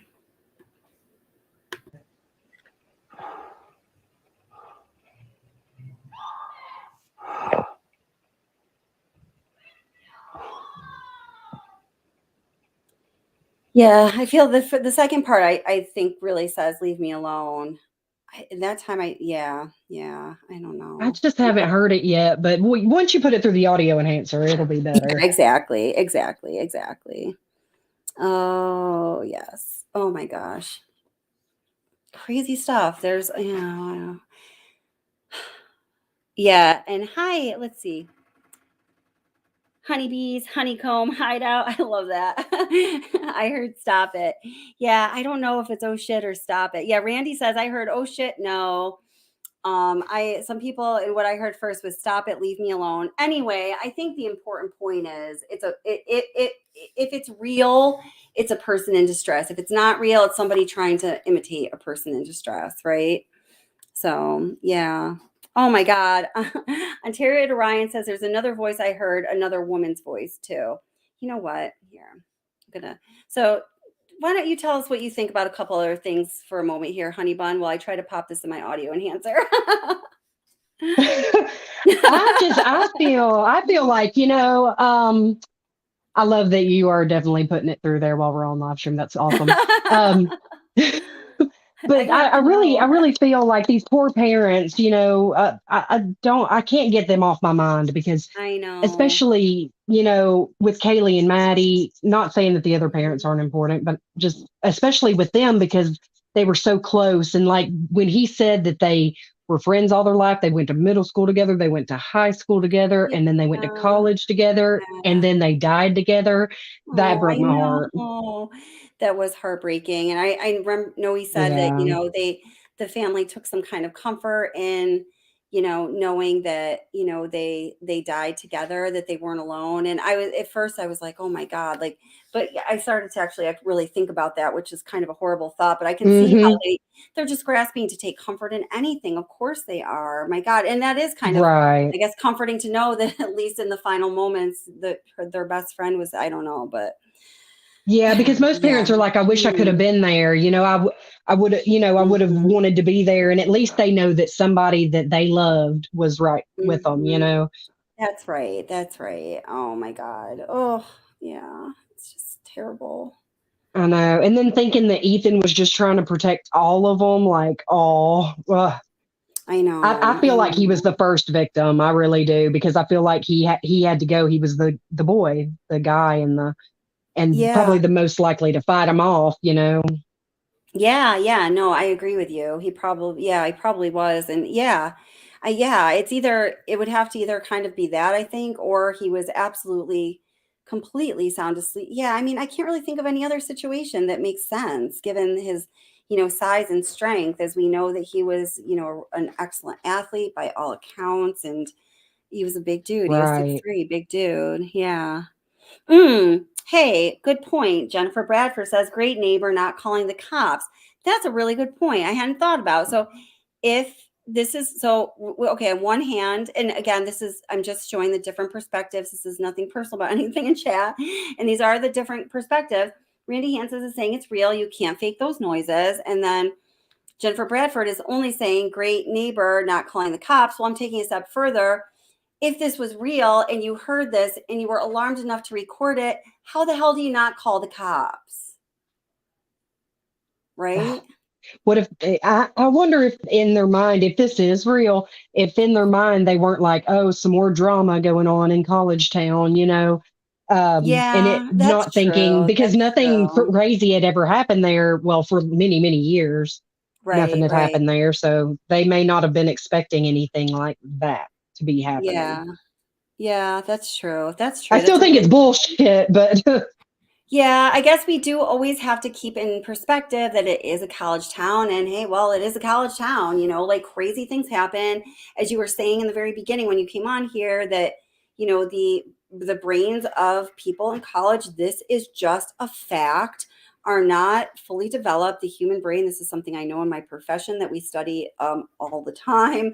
The human brain is not fully developed until somebody is around 25 or 26 years of age. So people of, college age just make decisions differently, and they think things through differently. And that's just a fact. So if you're a young person, and my analytics show that you're probably not, but maybe you are, people that watch time or sometimes, I mean, there definitely is a segment of people between, I think it's like they do like 18 to 26, but it's like, it's definitely less than 15% or less than 10%.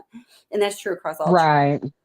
So, anyway, so no offense to all you, but, yeah, that is something we know. Yeah. Let's see. She said her room. Trying to see where to pop into the comments here. Yeah, Kitty Witty says, yeah, and this is a good point again. To be honest, if I was a neighbor, I would just think the kids are being loud. Yeah, good point. Yep.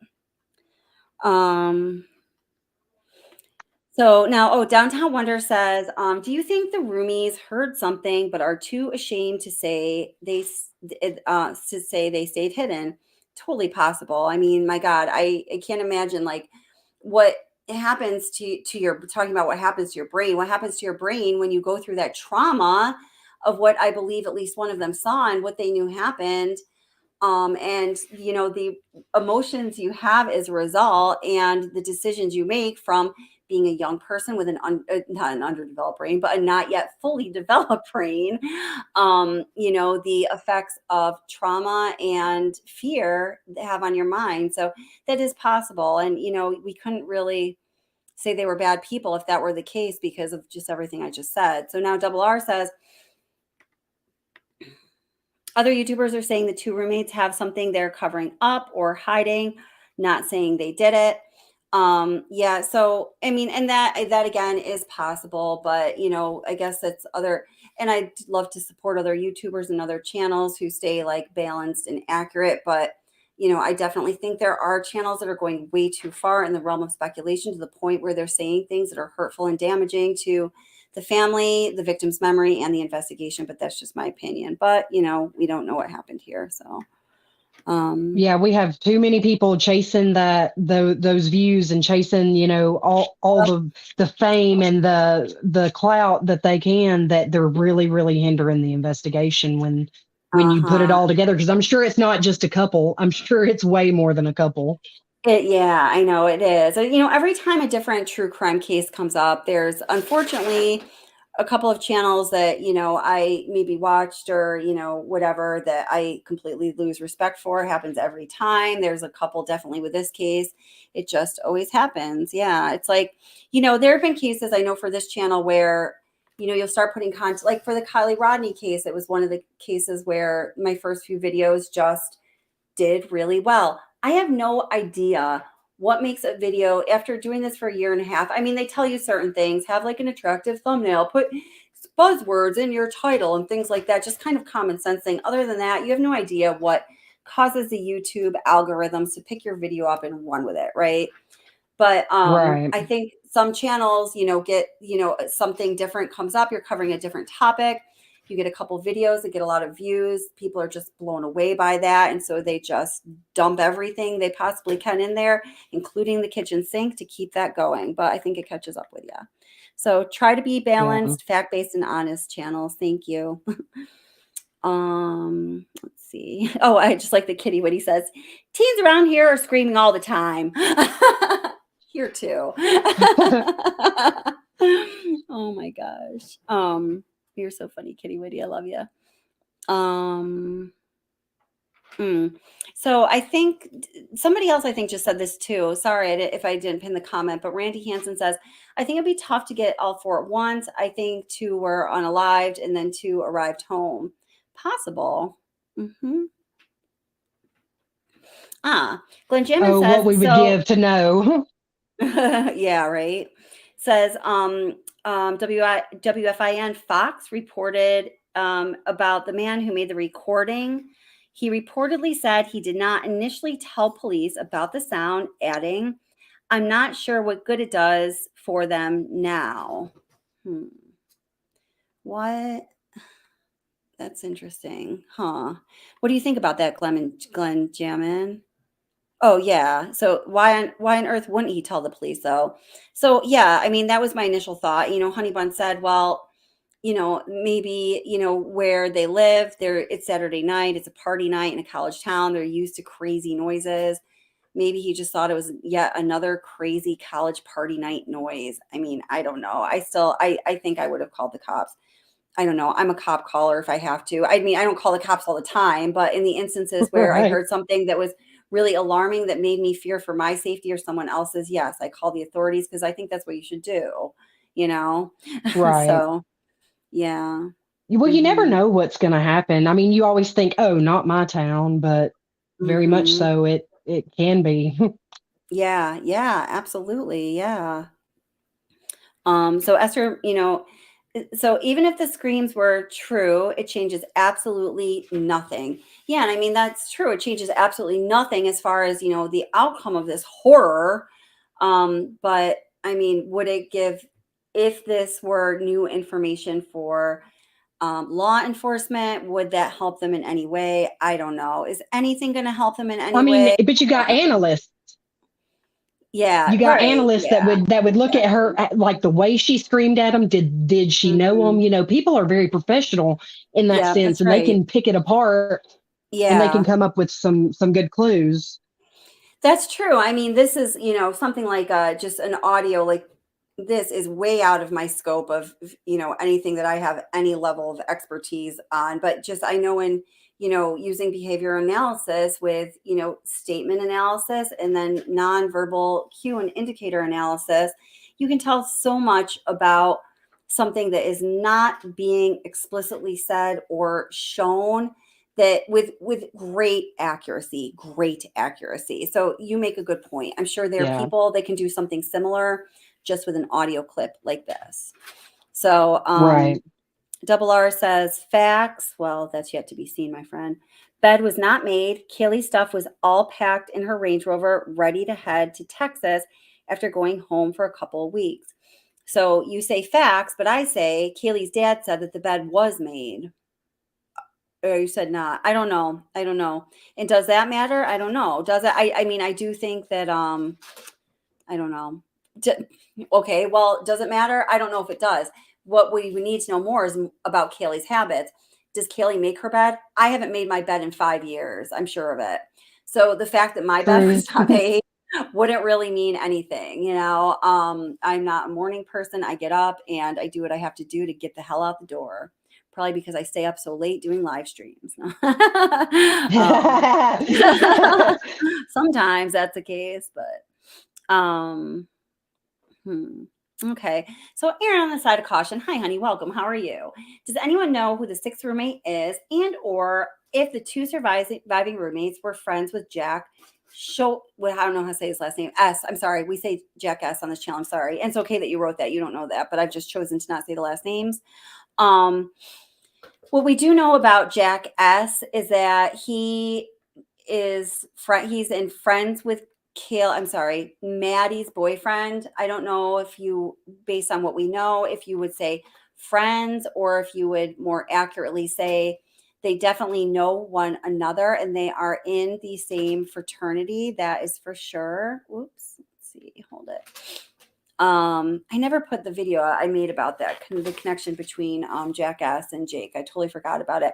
I have all these like little videos that are like half started, and sometimes I don't actually put them out and I just take them and I put them into some different content, or I don't know. There's just all kinds of craziness going on in my video editor and my files here.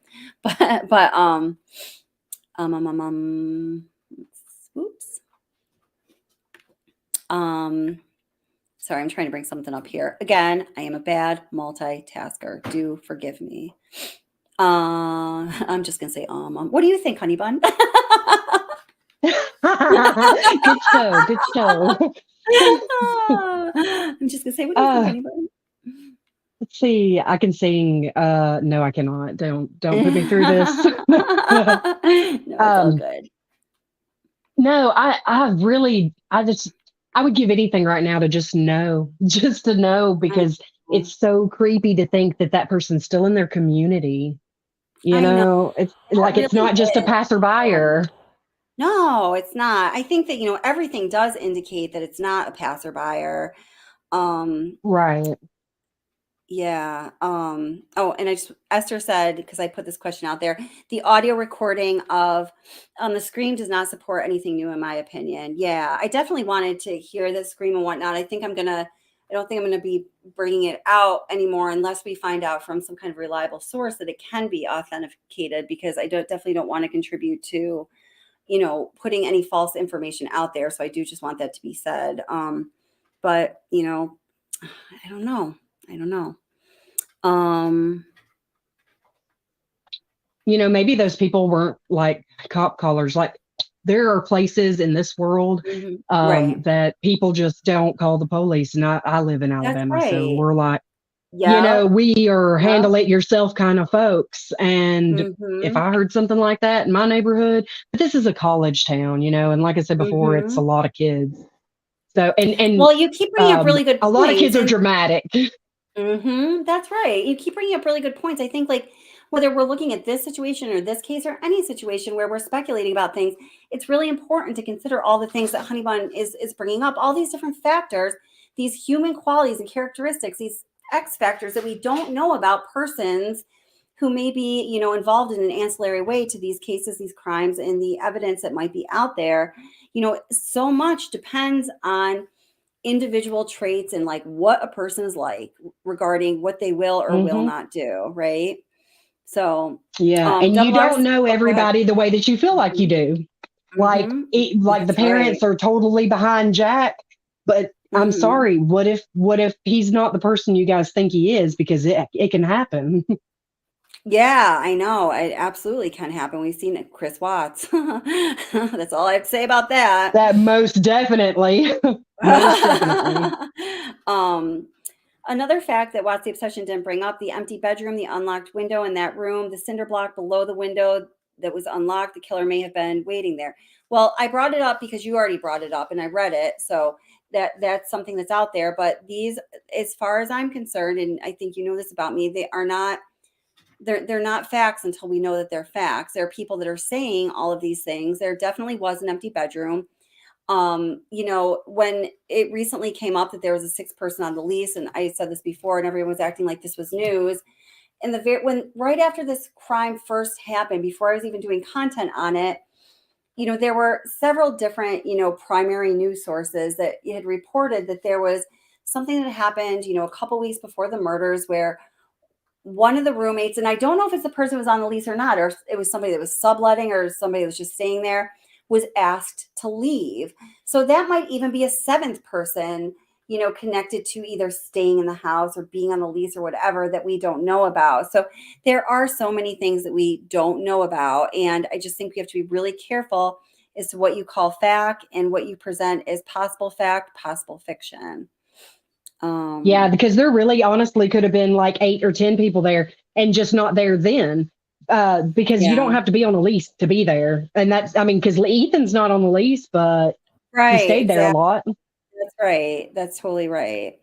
And then Downtown Wonder says the big question is targeted or random. I think that is a big question because it tells us a lot from there, or it leads us to a lot of different, leads us down different avenues if we can establish whether it was targeted or whether it was random. I believe it was targeted.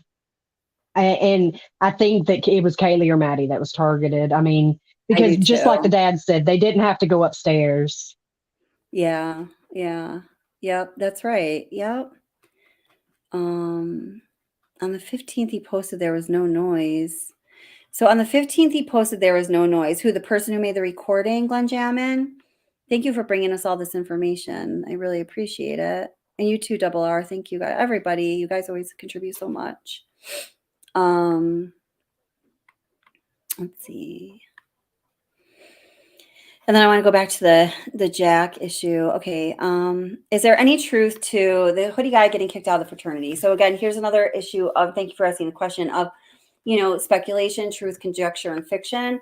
You know, so there are rumors out there that the dude got kicked out of the fraternity. I personally believe they are not accurate. I did a lot of research into this guy when we first found out what his identity was. I found a lot of information and pictures of him on Facebook, mostly related to his fraternity life. I'm going to show some of you I'm going to show you some of them in just a moment here. Some of them were extremely recent. So I find it hard to believe that he was kicked out of his fraternity. If he was, it would have had to have been like yesterday, you know? And then as far as him getting banned from the Corner Club and all of these other things, I personally have not heard or found anything to substantiate those claims that people have made. Certainly does not mean that they are not true, but until somebody, you know, shows me something that really supports truth in claims that people are making, I have to hold them in my mind as being rumors. So that's what I think about that. What do you think, Honey Bun? Yeah.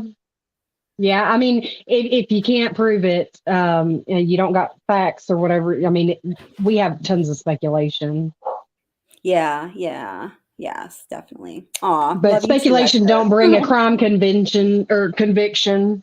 That's right. That's right. Speculation doesn't bring crime conviction. Speculation does not bring justice for the victim. Speculation does not bring peace of mind and heart to the families of the victims who are slain in this attack or any other. Right. But I do think that speculations among people, you know, that are chatting for to find, facts is probably so important. Like we sit and we talk about this and we show facts, but we speculate and say it is only speculation, and totally. and say nothing that's not truthful, and so we're for a common good when the other speculations are just putting it out there as facts, and that's not going to help a thing. Exactly. Yes, exactly. I totally agree with that. Oh, okay. Okay, so Double R just clarified. Kaylee's bedroom had a few boxes and the bed was made. Made as in it had a mattress and box springs. Okay, thank you, dear. I didn't realize what you were saying. And welcome, Colleen Kelly, Casey. I got to jump off here real quick. Okay, sure. I got some dogs that are fighting. No, go do your thing. Thank you for being here. Come back if you want to. Go take care of them. I'll put the link back up. All right, girl. Okay. Thanks so much. All right, thanks, hon. All right, bye. He's great. Bye, honey. Oh, I hope the doggies are okay. Man, I hate that. Dog fights, animal fights. I have bunny fights. Dog fights are worse. Well, bunny fights can be pretty brutal too. Here's a link if anyone does want to come up. So, Colleen Casey, as I was saying, welcome. Did anyone find out if someone co-signed for her rover? I was thinking about that, and I don't know if I wasn't even thinking about it so much as its material towards solving the case, although you never know, right? I was just thinking, man, those are expensive. I don't know. I don't know the answer to that. If anyone does, please let us know. Drench and Fang says, and welcome. How are you doing, my friend? Welcome. Well, I'm not so much concerned about the voices on the recording, but if it was longer, you might be able to hear if a nearby vehicle started up afterwards. That's interesting. That's a good point. Yep. That's a good point. Now, Jennifer Bradford says, and this is a good point too. So many good points here, guys. If it's real, then I need a better explanation from the two roommates still alive. I mean, yeah, I agree with that statement. Yeah. Yeah. Randy says, her dad was kind of describing how the murders occurred as though the police told him. I 100% agree with you. I think that, I also think that, he and his wife and the daughter are, thoughtful people. I think they're bright people. They're, the daughter especially is very, very well spoken. And excuse me, the frog in my throat or a rabbit in my throat or something.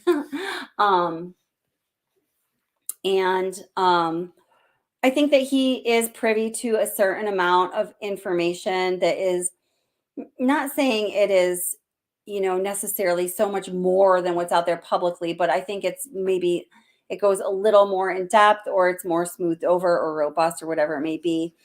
I think that he was able to put together certain items that he received from law enforcement to come to the conclusions that he has come to and present them to the world through his interviews or whatever he chooses to do in that way. So yeah, I think so, Randy. Good question, Colleen. Sorry if I missed this, but why was it recorded? Why was the person recording it all? We do not know. As far as I know, I noticed the heavy breathing and I was thinking like either that person's just, I don't know, it was really heavy breathing. So was the person just doing that for dramatic effect because the whole thing was fake, or did that person hear something really terrifying that made them, breathe heavy and then started recording because they heard something really scary, or was it just a coincidental situation? I truly have no idea. If anyone else knows, please do tell. I agree with you, Utter. He says, I think Ellie is a little cranky at the father for revealing so much info. I'm sure that they are.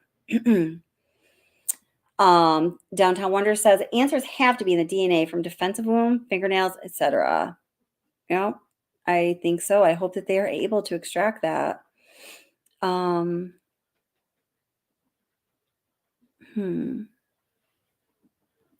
So Ontario Ed O'Ryan says there is a lot of tension with Hoodie Guy on the live stream. I can't shake a feeling about that guy.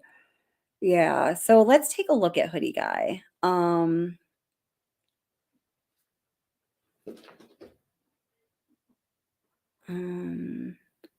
John McSmith. How are you doing? Let me just Okay, so Aaron says the audio clip of the girl screaming, "Stop it and leave me alone," or is Randy hears, "Oh shit, no." I mean, and it, you know, it needs to go through an audio cleaner. I can't do it on the live stream. It's taking up too much, it's taking up too much energy on my computer to do it while I'm on the live stream. Wanted to call to 911. I also want to know what girl was caught on the video footage running along and away from the house. All good questions. Friend of the channel, John McSmith. Love him. Hope you're doing well, my friends. Great to see you. And then Randy points out the father was describing the murders almost step by step. Would the police reveal that much information? I definitely don't think that they would. I think that he was, you know, again, like putting together certain pieces of information he may have received. What? Wait, why are you telling me relax, Double R? You are so sensitive. What is going on? I don't even know what I said that I have to relax. You relax. No, you relax. No, you relax. But thank you for sending us that clip. And then Randy's, yeah, I mean, how is it that everyone was asleep at the same time, same sleeping habits? I'm just talking in general. Yeah, there are a lot of, you know, somebody who was on here, who was it? It's at the tip of my tongue. She was former military. I just can't think of her name. I can't remember everything. I don't know. I'm getting a little sleepy. But last live stream, she was making a point of everybody kind of having the same, you know, the same pattern, the same schedule, the same habits. But, you know, I do also know what they say that, well, and I believe that, well, no, there is scientific evidence that shows that they've actually done studies on this. What is it called? Entrainment, when, you know, several females live together and their menstrual cycle becomes in sync. Entrainment. So that doesn't only happen with the menstrual cycle, I think, but with other, you know, cycles within one person's own body, including probably your sleep cycle and things like that. So, you know, I know that I was very, very close with my roommates in college, and you know, we were very much in sync. Like we were a big married couple, more than a couple, but you know, so yeah. Yeah.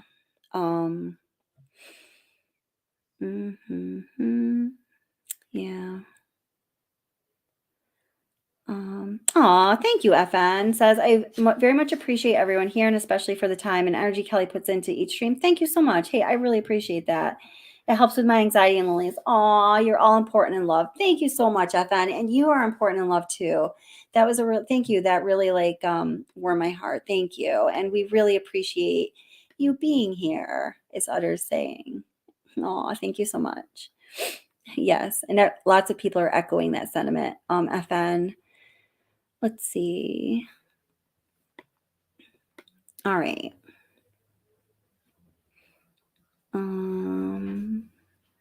Oh, I'm like 7 minutes behind. Damn. Gosh, let me catch up. StreamYard is so slow on the chat.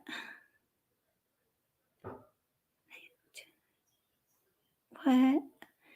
92,000. Oh, are you looking at the Range Rover? The price of the Range Rover? Is that what that is? Hi, Mary. How are you doing, sweetheart? Welcome. Nice to see you.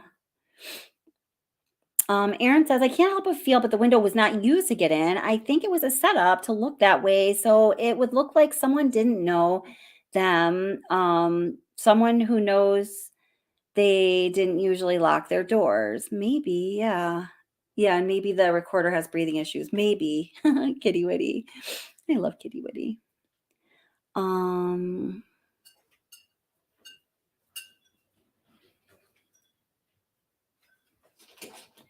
So Randy says the killer was wearing gloves and long sleeves. There may not be DNA left behind. I don't know. I just feel like maybe, you know, anything is possible, as I say, when we only know as much as we know now. But God, I find it hard to believe. I don't know.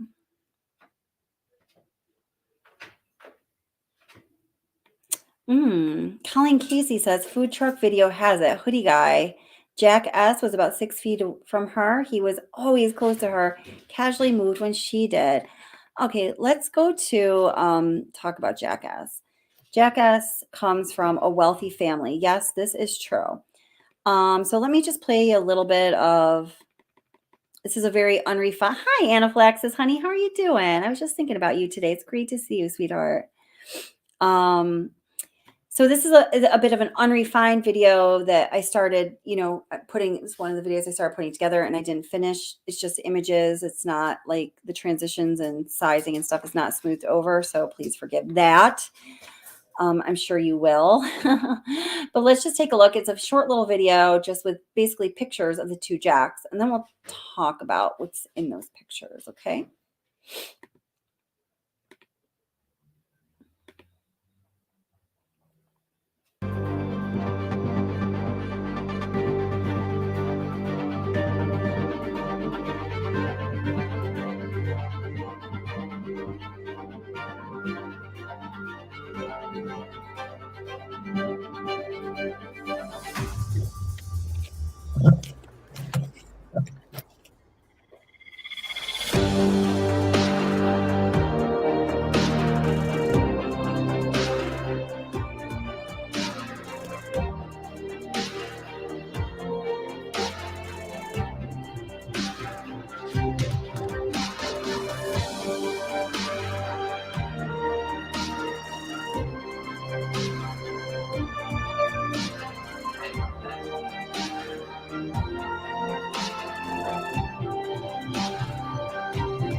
Good night, Downtown Wonder. Have fun.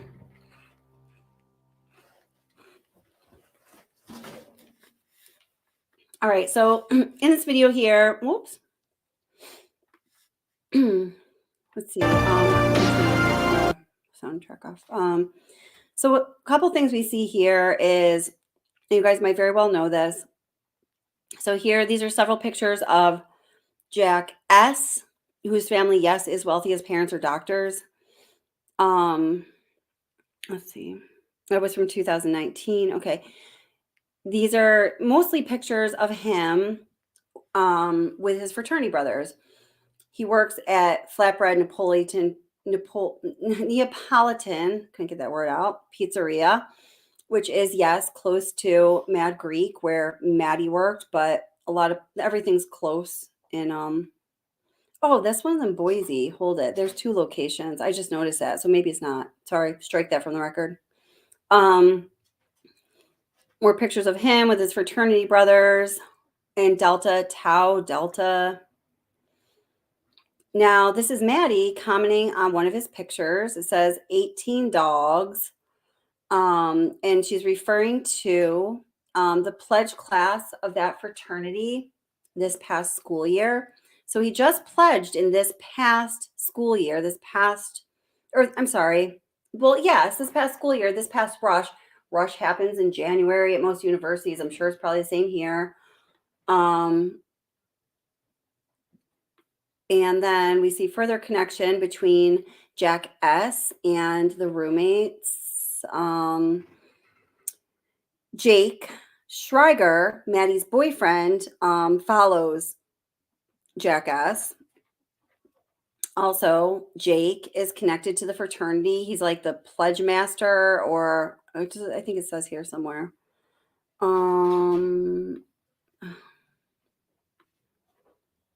He did have some position as far as, the pledges or the new incoming, fraternity class. I can't remember what exactly the position was called. So did he recruit dude? We don't know, but there was definitely a connection there. And then this is somebody who posted, I'm sorry, I should have blurred out her name, but I didn't. Oops. Well, it's there now. This person posted this picture, Delta Tau Delta. And here we see Xana in the picture. And it was liked. Oh, and it was liked by Jake S. I'm sorry, Jack S. I didn't put that in this video though. So yeah, let me just get back to. He always wears that gray suit. He's like gray suit dude. See?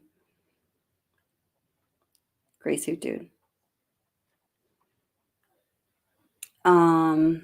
Let me go back to here.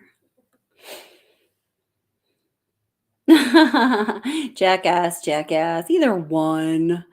Randy says, I would lean towards the ex-boyfriend just because of the odds. Yeah. And welcome, Dolly, by the way. Welcome. She said something earlier I wanted to put up here.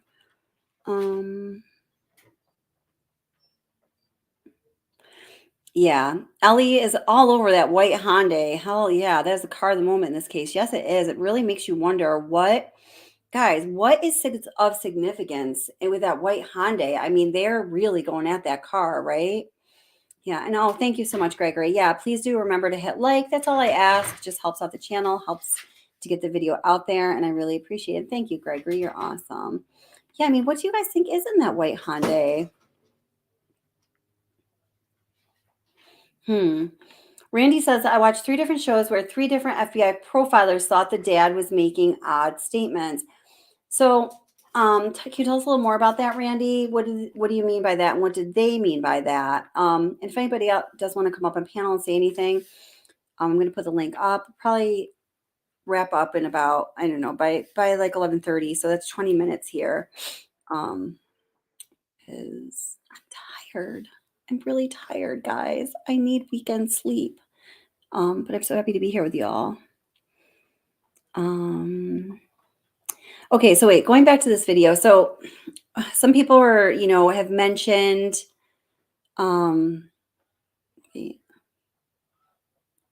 without the video, what? Wait, I'm trying. So Dolly says, without the video, why else would Kiely be the target? Without the food truck video? And to answer my question, what's the importance of the white Hyundai? Tony says maybe a suspect is driving it, or it was a getaway car, in my opinion. Yeah, maybe. Oh God, sorry, not you, Randy. Just the idea of this. So he says they all said the dad was describing the murders exactly like a killer. What? Now I heard one of them speaking, and I honestly thought this guy was full of bullshit. As you guys know, that's what I do for my job. I'm a behavioral therapist who is studied and specialized in behavioral analysis and other behavioral things. The one particular guy, and I'm certainly not saying that I know more than an FBI profiler. I don't think that by any means. But I do think I can tell when someone is a little bit jaded in what they are doing or saying. And just one, and you heard 3. I just heard one who is talking about the dad in this way. And I just wanted to grab him through the TV screen and give him a talking to. We'll just say that, because I thought he was being reckless in his analysis. I think the dad, somebody just says grief makes people act differently. I lost that comment, but yes, that's totally right. Who said that? I don't know. Let's see. But yes, that's right. We know that, correct? And also, I think the way the dad speaks, Glenn Jamin. I also think that the way the dad speaks, I've noticed that the way he speaks is very particular, and maybe it's because he's tired, maybe because he's in a state of grief, or maybe he's just always like this. I think he has big thoughts, and he's trying to get them out in a way that's communicating clearly to his audience. But he mixes metaphors a lot, and he puts sentences together in a kind of unique way, I guess we'll say. So I think that when he's talking in that manner, it sounds a little affected or off or something like that. But I noticed that about him. So I listened to many different clips of him talking and did some statement analysis of those clips just in my own working things out in this case and figuring him out. And I just noticed that he has a unique and individual way of talking. He kind of has his own vocabulary. He makes up words sometimes, and that's something that people do. I don't know.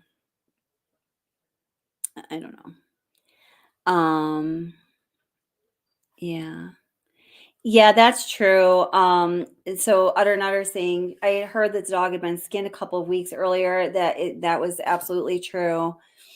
The big question, of course, is, are the two events connected? To me, I feel like they are. And again, that's just my sense about things, because my God, how horrific. Two disgusting, horrific things happening in this small, relatively historically safe community in such a small span of time. Like, yikes. I don't know.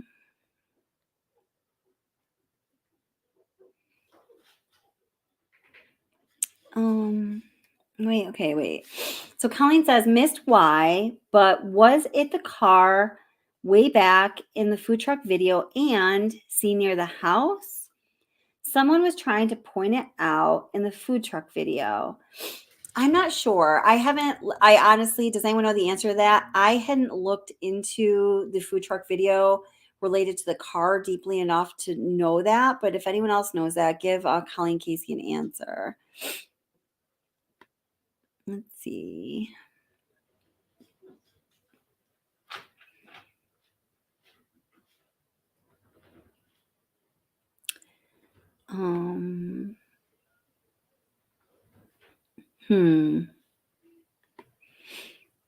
Whose brother's in prison for murder? Where do you, Steve, Kiely's dad? I think that would be known on a larger scale if that was true. No, we won't shoot the messenger, darling. We like the information. We're happy you're here.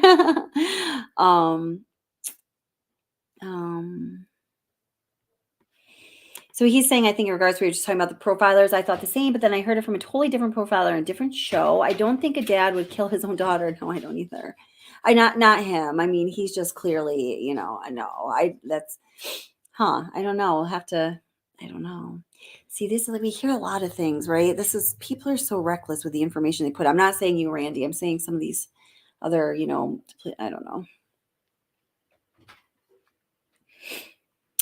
Dolly says, I just jumped on board. Hoodie Jack's parents got the clout. Am I wrong? Yes, they do. In fact, that word statement has been used several times. Yes, totally. Yep. They're both doctors, are very wealthy. Yeah, and that's true. Jack S is the hoodie guy, is a hunter. The family hunts big game in Africa. Yep, that is true. But my ADHD life on the last live stream, I know made the point that probably a ton of people in Idaho are hunters. We do see that picture of him with the big kill and the buck, deer, an animal, and then in that same or the next frame is a knife that people are saying sort of looked like the unaliving weapon, but I showed it to a couple of people at work and they said that it's your typical hunting gutting knife. So I don't know. I just don't know enough about that kind of thing.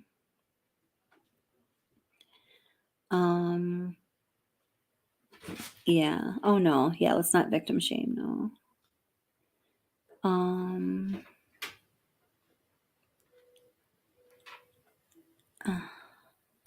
What?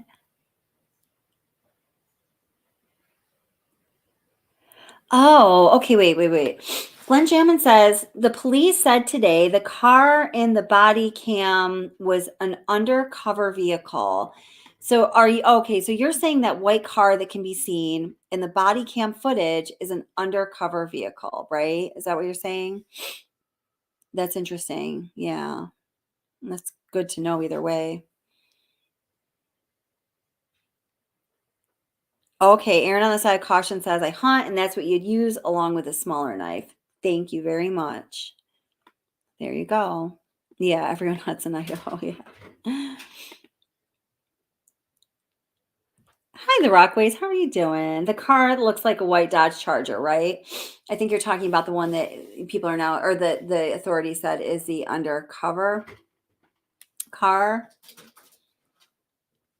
So, okay, I'm going to let you guys keep asking or answering your questions there. So going back to this video a little bit, you know, people have made a deal about this footage of just Jack here, Jack D, the ex-boyfriend. Here, I'm going to play. I just put it in 2x slow motion.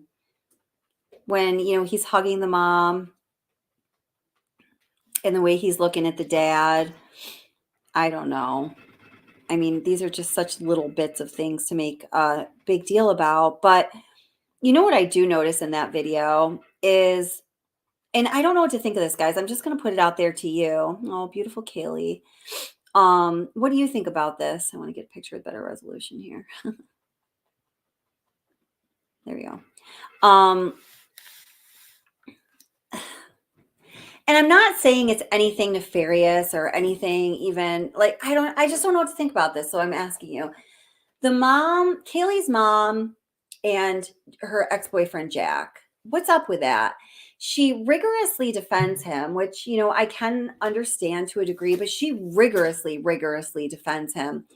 And, you know, when we do see them in the same space together, meaning when they're on the stage at the memorial, and please, I'm not victim shaming, anything like that. I'm not saying anything bad about it. I just don't understand this relationship. I did notice that she really pays a lot of attention to Jack when her family, her children are behind her. You know what? I'm just going to play a little bit of that video. Dad and, you know, Chrissy and Steve are in the frame there. It seems like Jack, the ex-boyfriend, almost tries to stay out of the frame. And, you know, there's a point where Kaylee's dad asks, you know, do you want to say something after the mom is done speaking? And Jack obviously says no. And dad has a little bit of a reaction or something. And mom is just like always looking at him, kind of paying attention to him. I just don't know what the deal is. I don't know. Yes, there's a big age gap, pretty big age gap. Yeah, he's 26. There's a pretty big age gap, right? He was 26 and she was 21, but they've been together for 5 years. Yes, that is exactly correct. So they were 16 and 21 when they started dating. That is a big age gap. That is a big age gap. That age, damn. Yes, it is. I think he was surprised when he looked to his right and wife wasn't there. She walked behind Steve. Yeah. I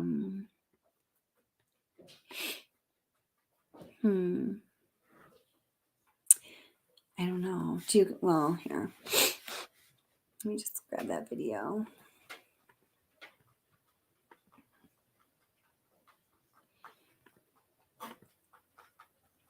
Let's see.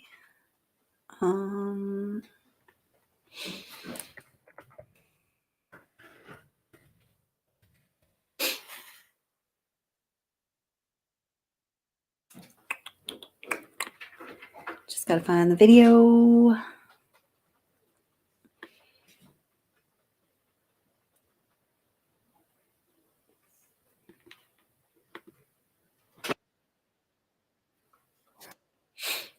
I think it's here. Oh, no, wait, this is the wrong one. Sorry, guys.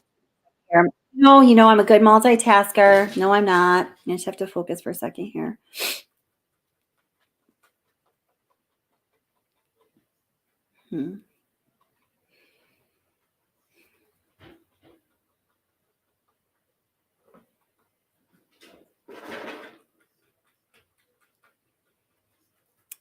Let's see. I have the whole thing in my files. I'm just going to have to pull it up. I'm trying to find it on YouTube, so I just thought it'd be easier, but maybe it's not.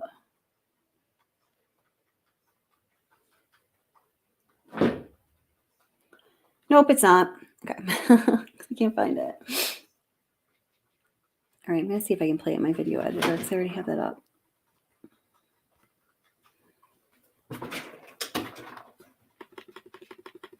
Click, click, click, click, click, click, click.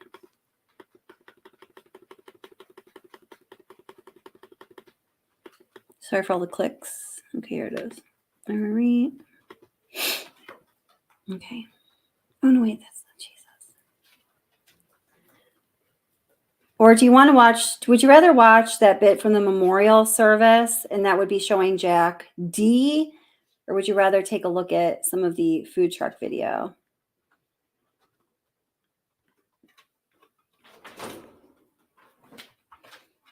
Okay, here I got the memorial service video up. See.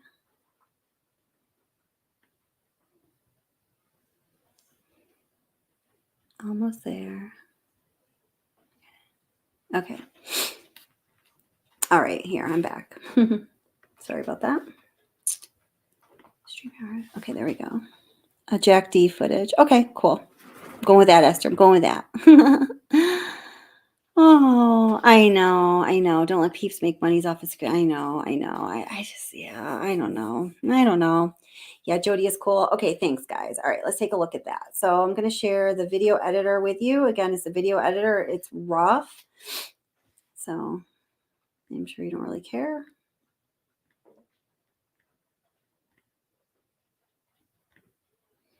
Oh, I'm hoping you can hear volume with this. I think you'll be able to. Let's see. All right, full screen.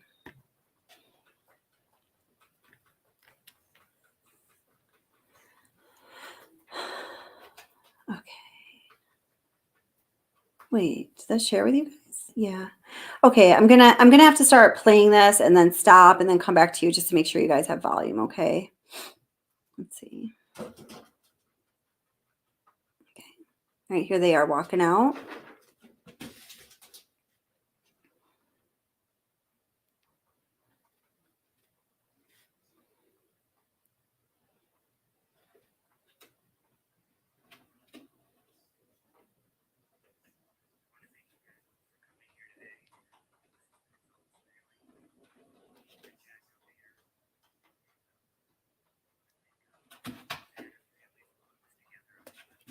All right, let me just check back in with you, make sure you have volume. What is, oh gosh, the other video is playing. Yeah, do you guys have volume? Yes, please be respectful in chat. Thank you, Utter. Oh, good. I'm glad the dogs are okay, Honeybee. Awesome. Oh, good. Awesome. I'm so happy to know that. Maybe parents love Jack more than Kiely did. It kind of seems that way. It's really low. The volume is. Okay. Well, okay. I'll see if I can turn it up, but let me get back to that. So we'll watch it. And then I'm just going to go through the parts where you can see Jack and the mom interacting kind of. I'm going to just kind of skip through the other parts because the family's up there talking for quite a while. All right. So, all right, I'm going to go back to the beginning or, you know, kind of the beginning of where we see. Oops.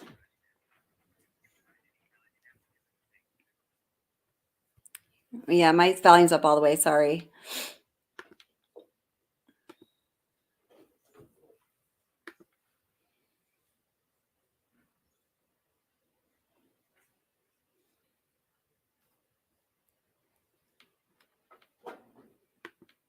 Good thing about this is we can slow things down if we want to. Like this.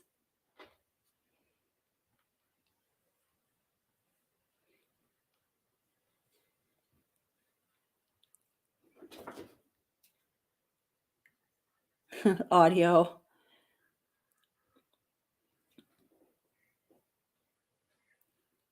This is the Gonzalez family. There's mom staring at Jack. Okay, I'm going to bring it back to regular speed.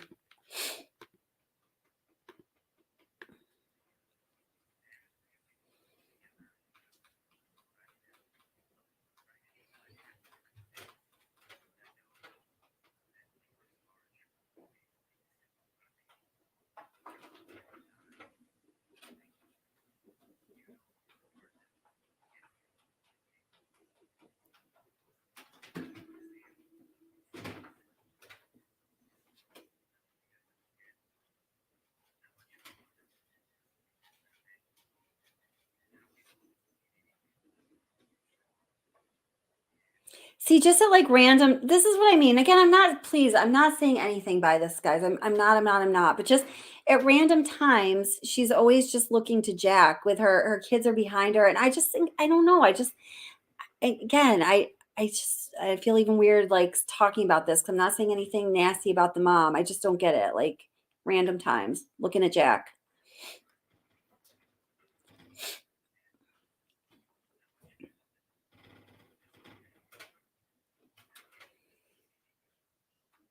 Looking at Jack. Okay, I'm going to move through some of this a little bit. Oh, look, there's my kids. Good. All right.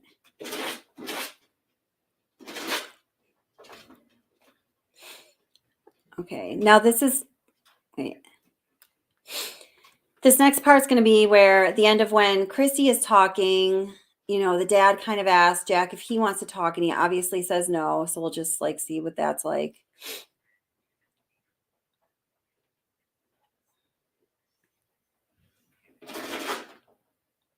Okay, wait. Here we go. Okay.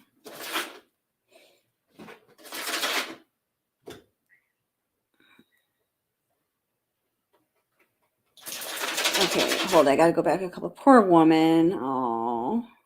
Let's see.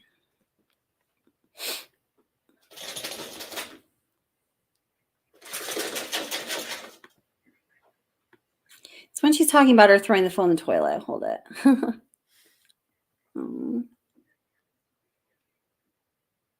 Oh, poor mom. It's terrible. Wait, hold it. Sorry, guys. Wait a minute. Oh, wait, hold it. Yeah. Okay. This is okay. Here it is. Sorry. He said something, then she started talking again. That's where I got confused. Okay.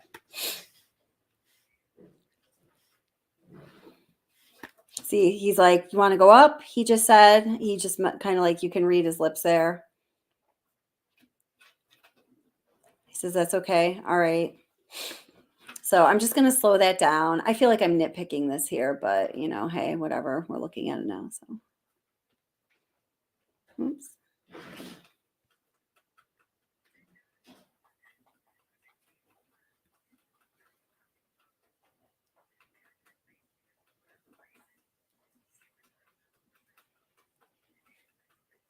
Okay, here.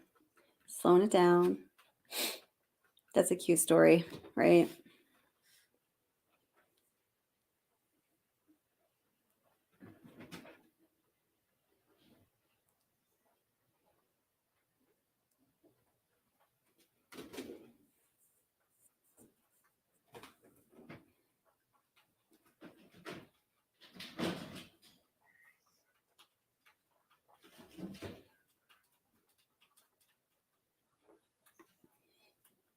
Okay, let me go to the last part here.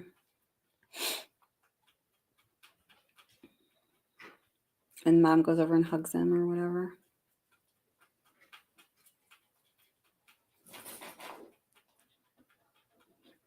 Okay, I'm just going to play the last couple seconds here in regular speed. We can slow it down if you want.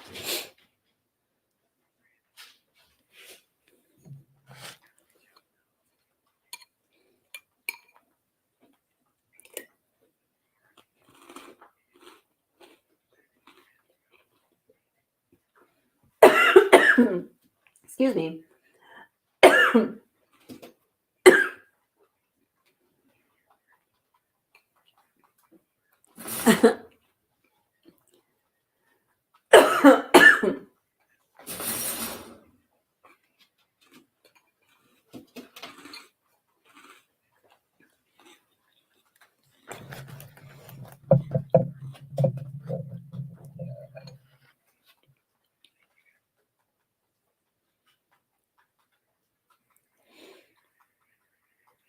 So it's just a brief moment. Oh my God. Oh, and every time I stop playing this, that scream plays in the background. Can you hear that? I don't like that. Oops. Hold it. All right.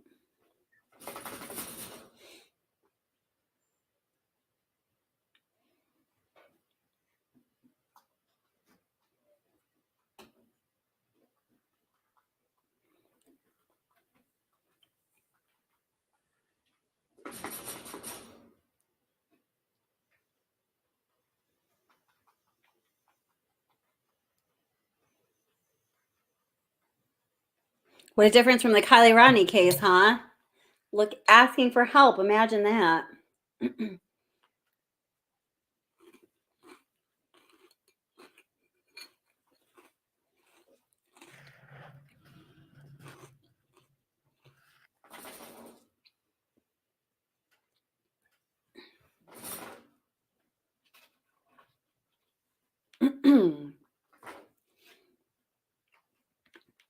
So there we go. That's what's up with that. So I know that the first time I was watching this footage and, they were kind of all walking out. Hi, DC Primetime, honey. How are you? Great to see you. Aw, moving day tomorrow. Oh, good luck.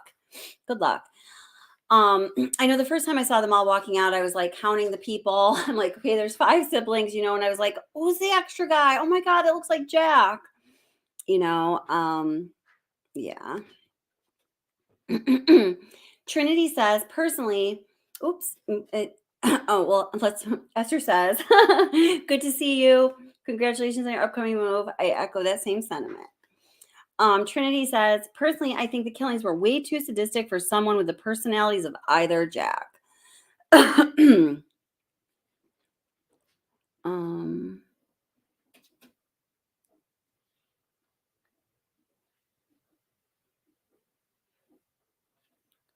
Warning. I want to read your comment, Colleen, but I couldn't totally understand it. I don't know. So Randy Hansen says the ex-boyfriend's probably being advised not to talk. Totally possible. I was a little surprised he didn't pull together to talk at her the memorial, but watch his double take. Glenn Jamin was saying, yeah, it's just some of those little things like that I just noticed in that footage. It's such a small sample. Randy Hansen saying, yeah, the ex-boyfriend know the house and the dog. Yeah, and he was part owner of the dog. Kiely and he got the dog together. In fact, the dad says that one of her last voice messages was like, oh, come on, Jack, you need to call me. We have a dog together. And then the mom interjects and says she wanted him to come over, but I'm kind of confused about that. They were saying that Kiely wanted Jack to come over that terrible night of the murders, but Jack's alibi was that he was in Boise, which is 5 hours away, right? I don't know. It just didn't make sense to me. I don't know. Yeah, I don't know.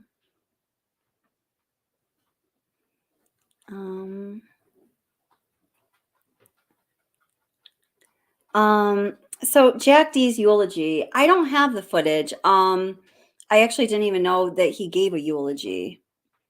Are you sure he did? I didn't know that. How did I miss that? Oh my gosh.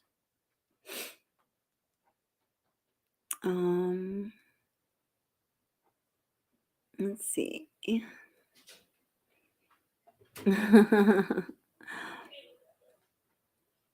Oh.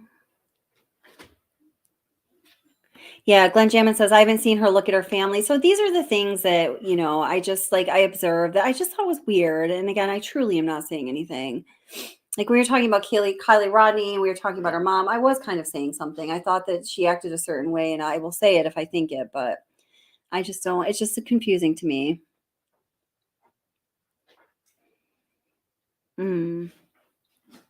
This is a good point regarding why the roommates downstairs didn't hear any sounds. Dolly says the floors are reinforced and offset. They probably would only heard voices through the build grade doors. That's a good point because there was recent construction on that building and things like reinforcements did happen. So, the volume is very low. Sorry about that, guys. Sorry.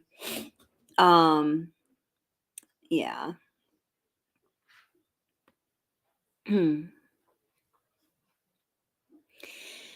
So Randy says Jack wasn't answering her calls. He's the ex-boyfriend and he doesn't answer her calls.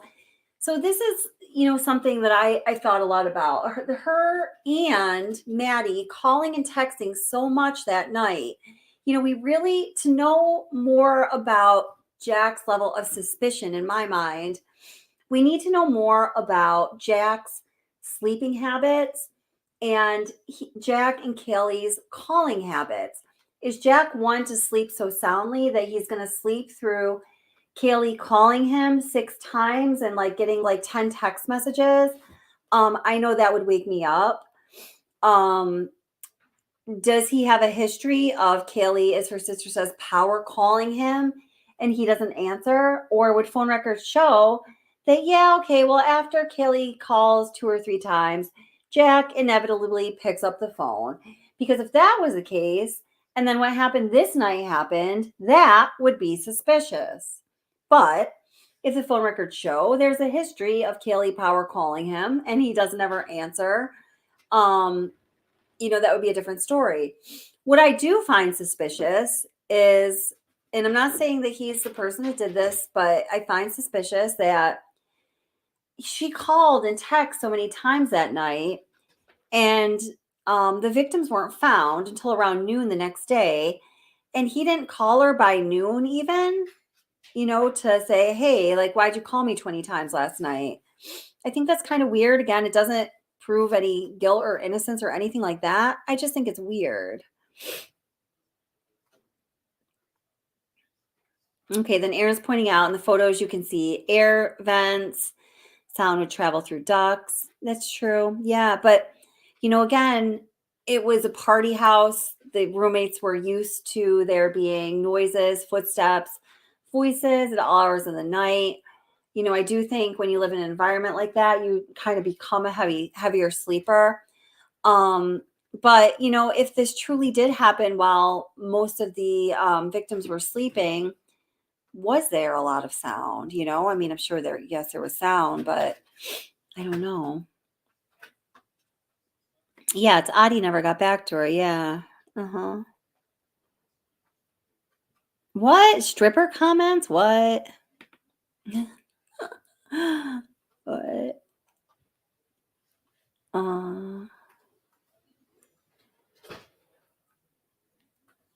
Oh, good point. Glenn Jamin says he may have called her and the police aren't reporting it. That's true. That's a good point. Colleen says they were really close. Guys turn the phones off. They love sleep. Yeah, that's true. Yeah.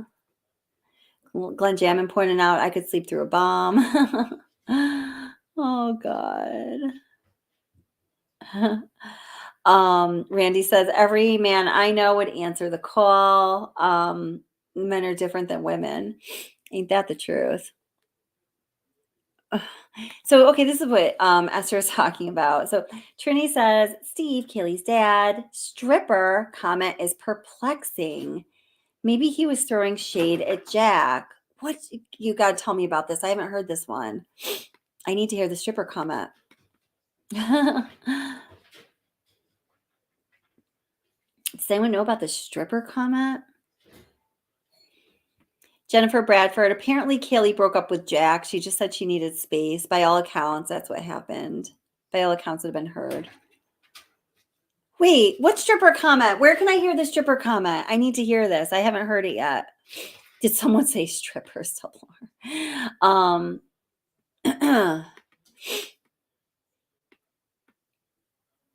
Kiely's dad interview stated how it wasn't like the girls didn't walk out of a strip club.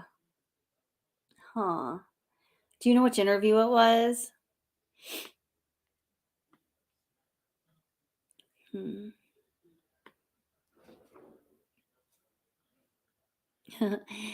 Colleen says, it looks like Steve hated Jack. If looks could kill. See, that's what I got. I got that feeling that he wasn't super fond of him either. He always stays quiet when the mom and the sister are defending Jack too.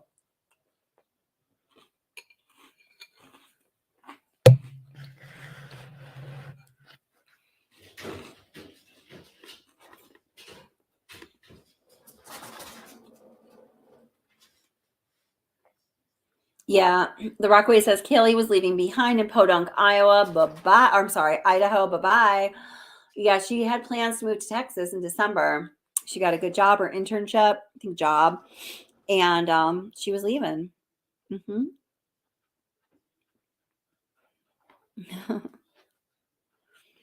Thanks, Trinity. If you can, or if you just know, what the date is or whatever, I can look it up. Thank you. I appreciate it. I just really want to hear that. Glenn Jamin says that's his unusual syntax again, which it very well might be. Glenn Jamin, do you know what interview that is?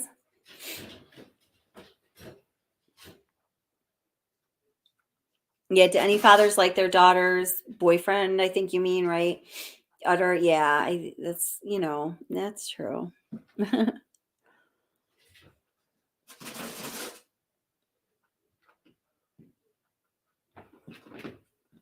Yeah. Dolly says, I would toss any and all speculation against Kiely's dad, who here's recently having his daughter brutally stabbed to death. Yeah, no, I know. I agree with that. I don't find him to be. Families are all craving answers. Yeah, that's exactly right. I don't find him to be suspicious in any way, shape, or form. And the couple people I've heard, on like news channels sort of speaking nasty against him just straight up piss me off.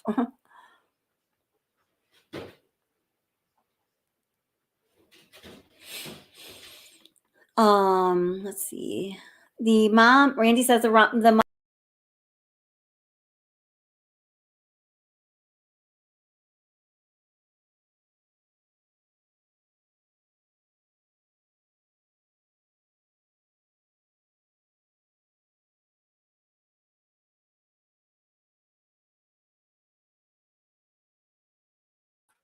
Sorry about that. I just clicked the wrong thing.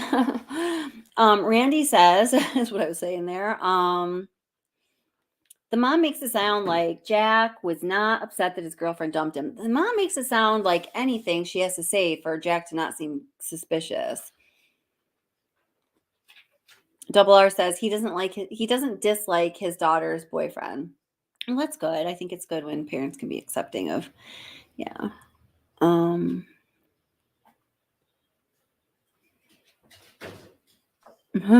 Kevin.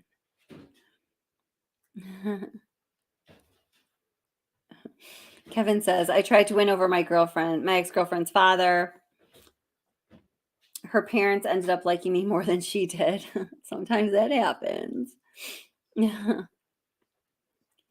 Esther says, in my opinion, C is going to be suspicious of everyone, especially males, until this is solved or a perpetrator is pinned. I feel the exact same way, Esther. Yep. I mean, he really just is protective of his daughter and, of course, rightfully so, wants justice for her. It's all he's got left. It's all the man has left.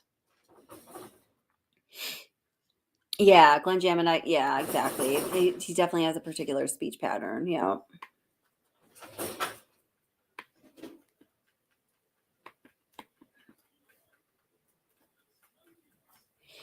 That's Joseph Morris's voice. I shit you not. Wait, what are you talking about now? The Scream thing? That was a channel that we were watching it on. That's what Double R had sent. Let's see. Is that what you're talking about?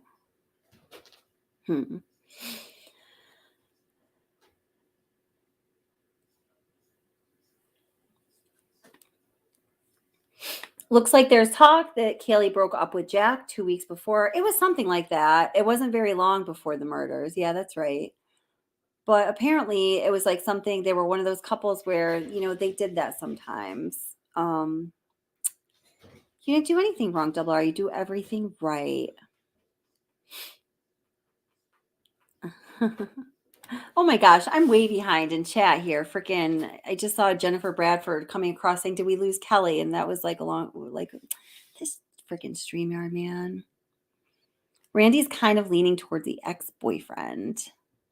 You're not being blocked, Colleen. Oh, because, okay. I gotcha. I got ya. Oh, okay. I got ya. What? Dolly, what do you have against Joseph Morris? I don't know his channel at all. I saw a video of his the other day because I came across it came through my feed, and then Double R just sent us that clip from his channel. But wow, you really aren't liking him. Okay. Yeah, no, that's where Double R, I hadn't heard the scream yet, and Double R had sent had sent us that audio graciously, and it happened to be on Joseph Morris's channel. I have no affiliation to him, don't know him at all. Thank you, though, Joseph Morris, for letting me use that little clip of your video, and that's all I know of him. Double R says my girlfriend watches him.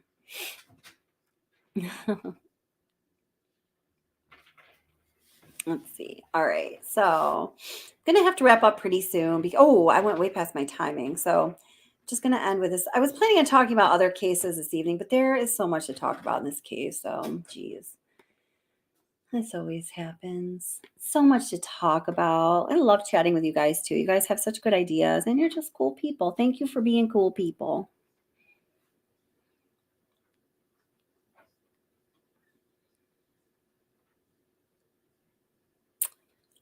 Let's see, which one do I play this one? Okay, so this is just the first video the only one actually I ended up uploading about the Jacks. For those of you that hadn't seen it or just want some of these additional details, I'm just gonna play this. And then I think we're gonna have to call it a night. Aw, thank you, Ari. Yeah, please do remember to hit like and subscribe if you haven't. I appreciate all you guys very much. And it's great to see you, Ara. Are you going live at all this weekend? I would love to check out what you're doing if you are. Ara, one of the moderators here, has a channel, guys. Go and check, or it's just Ara, A-R-A. Please definitely go check it out. Could somebody please pop the link in chat? Could you do that, another moderator, Utter? Could you put Ara's channel in chat, please? I'm getting tired. My brain is slowing down here. So here we go. Oh, thank you for becoming a member. Shayna, awesome. Hey, thanks so much for becoming a member. I really appreciate it. Welcome to the family. Nice to have you here. Oops, I think my volume's off on this. It is. It was Kaylee's. Okay. First, I want to establish something to make the content of this video as clear as possible. There are two Jack in this case of the University of Idaho murdered. I'm not going to use their last names. If you wanted to know their last names, you can easily find them with a quick Google search. So there is Jack D, who is Kaylee's longtime boyfriend. So that's Jack number 1, Jack D, longtime boyfriend of Kiely. Meet Jack number 2. There was John Jack. You also need to know, and I'm going to go into a lot more detail about Jake and his connection to Jack number 2 in my next video, which is coming out later today. Maddie, whichever came out, by the way. Jake. So you've got Jack number 1, Jack number 2, and Jake. Jack, the ex-boyfriend of Kiely, John Jack, the hoodie guy at the grub truck, and then Jake, Maddie's boyfriend. So why are all these J's even important? The two Jacks were at some point persons of interest, and depending on the source you go to, they might still be persons of interest, or one might still be person of interest. During the interviews, the Concaves family talked about Jack, Kiely's boyfriend, a number of times and made it very clear that that is who they were talking about. Kiely's boyfriend, particularly Kiely's mom, talked a lot about Jack. They said that they stood behind him 100% and a lot of other things. Listen to the videos that are upcoming. Let us know what you think. Think for yourself. And then Kiely's sister also references the phone calls to Jack. But when she's talking about the phone calls to Jack, it's not 100% clear if she's talking about Jack, Kiely's boyfriend, or the another Jack. Called Jack 6 times between 2:26 a.m. to 2:44 a.m. She does not make it clear that she's talking about Jack D, Jack number 1, Kiely's ex-boyfriend. What Kiely's family does make clear is how they feel about Jack number 1's possible standing as a suspect in this horrific crime. Go ahead and take a listen to the video excerpts from several interviews with the family members and leave a comment letting us know what you think.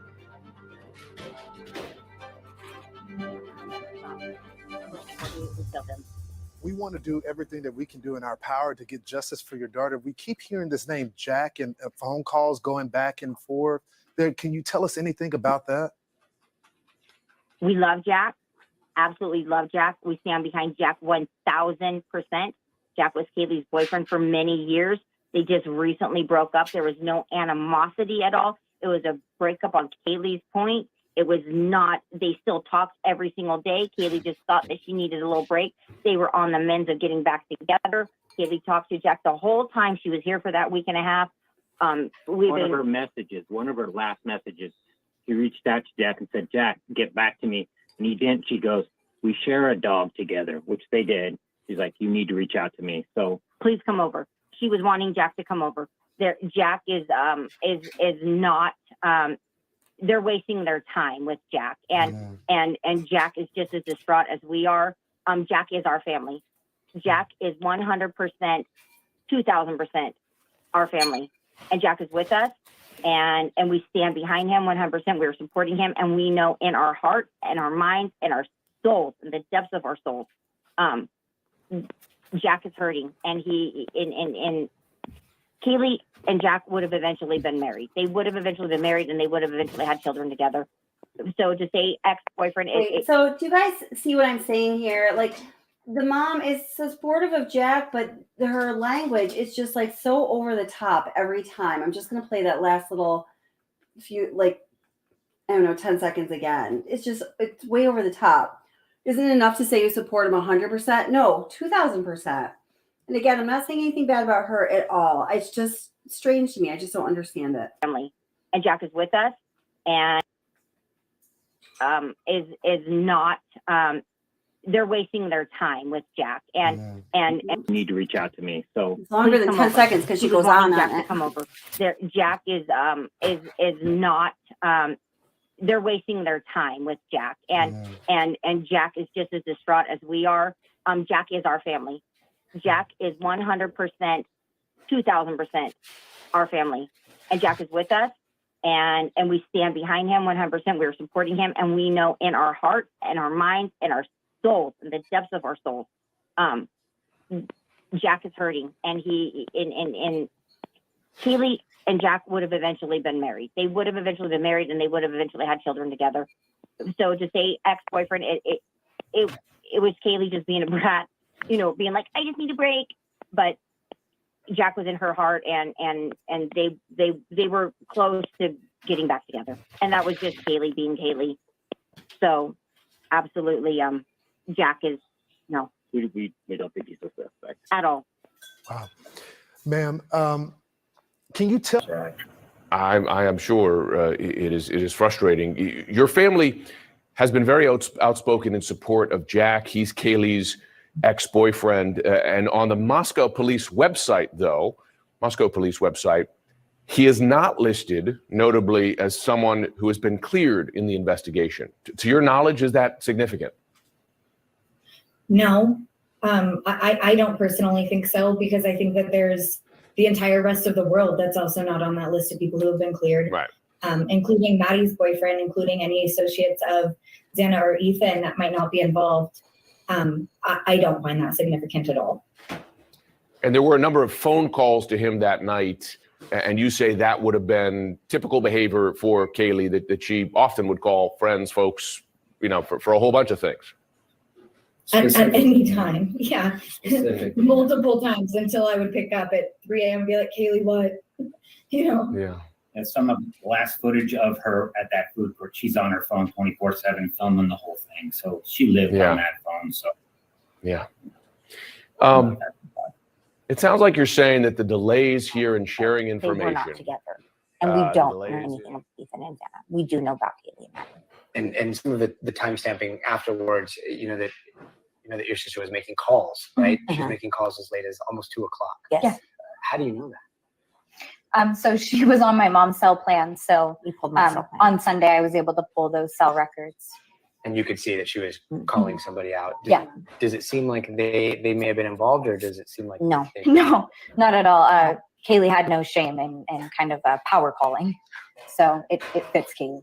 Yeah, and we know who she was calling, and this person is. Yeah, and this person was asleep, unfortunately, was not getting the calls. And it was, I don't know, a few calls for half an hour. She called him a couple times, but no, it was not, we do not believe she was calling him for help.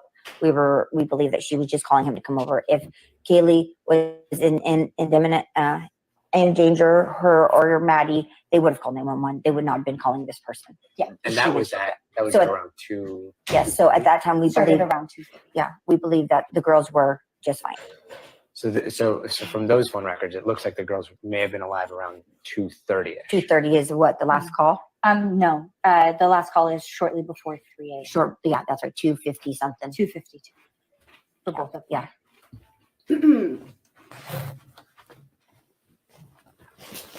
Okay, so.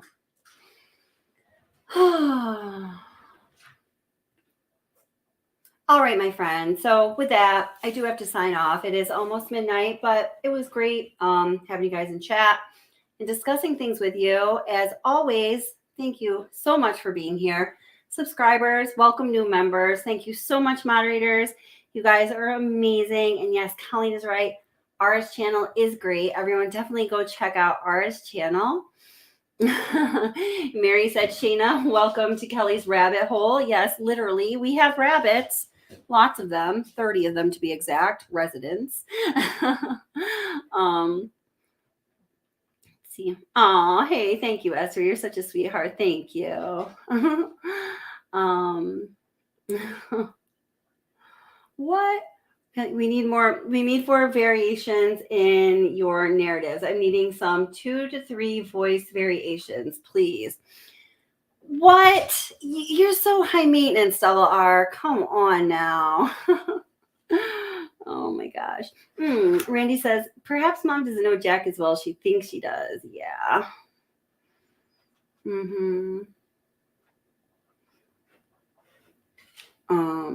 Yeah, I know what's going on with this whole Joseph Morris thing, but let's, I don't know anything about him, but thank you again, Double R, for sharing it. And I'm sure if you don't like him, Dolly, there's probably some good reason. I don't know, but it's all good.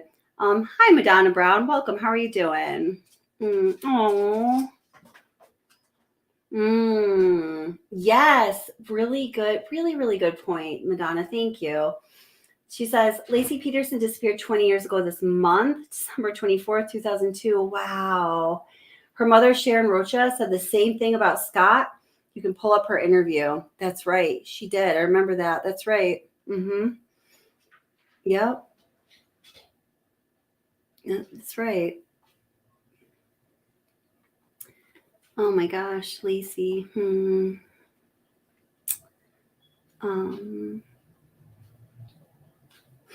Thank you, Trinity. Oh, Trinity came through. Awesome. Thank you so much.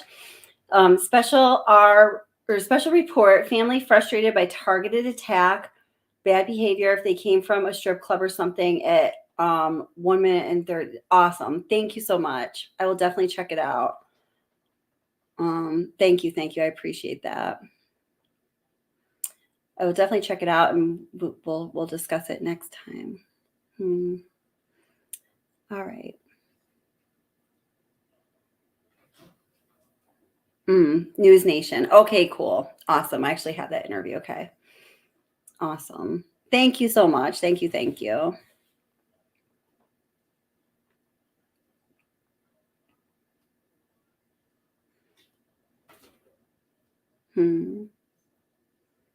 Interesting comments. Okay, guys. All right. I'm going to get going. Thank you guys so much for being here. And I hope to see you next time. Everyone stay safe. Take care of yourself. Know that we all love you and we want to know what you think. So leave comments on videos and just remain part of the discussion. I love having you guys here, and so does everyone else on the channel.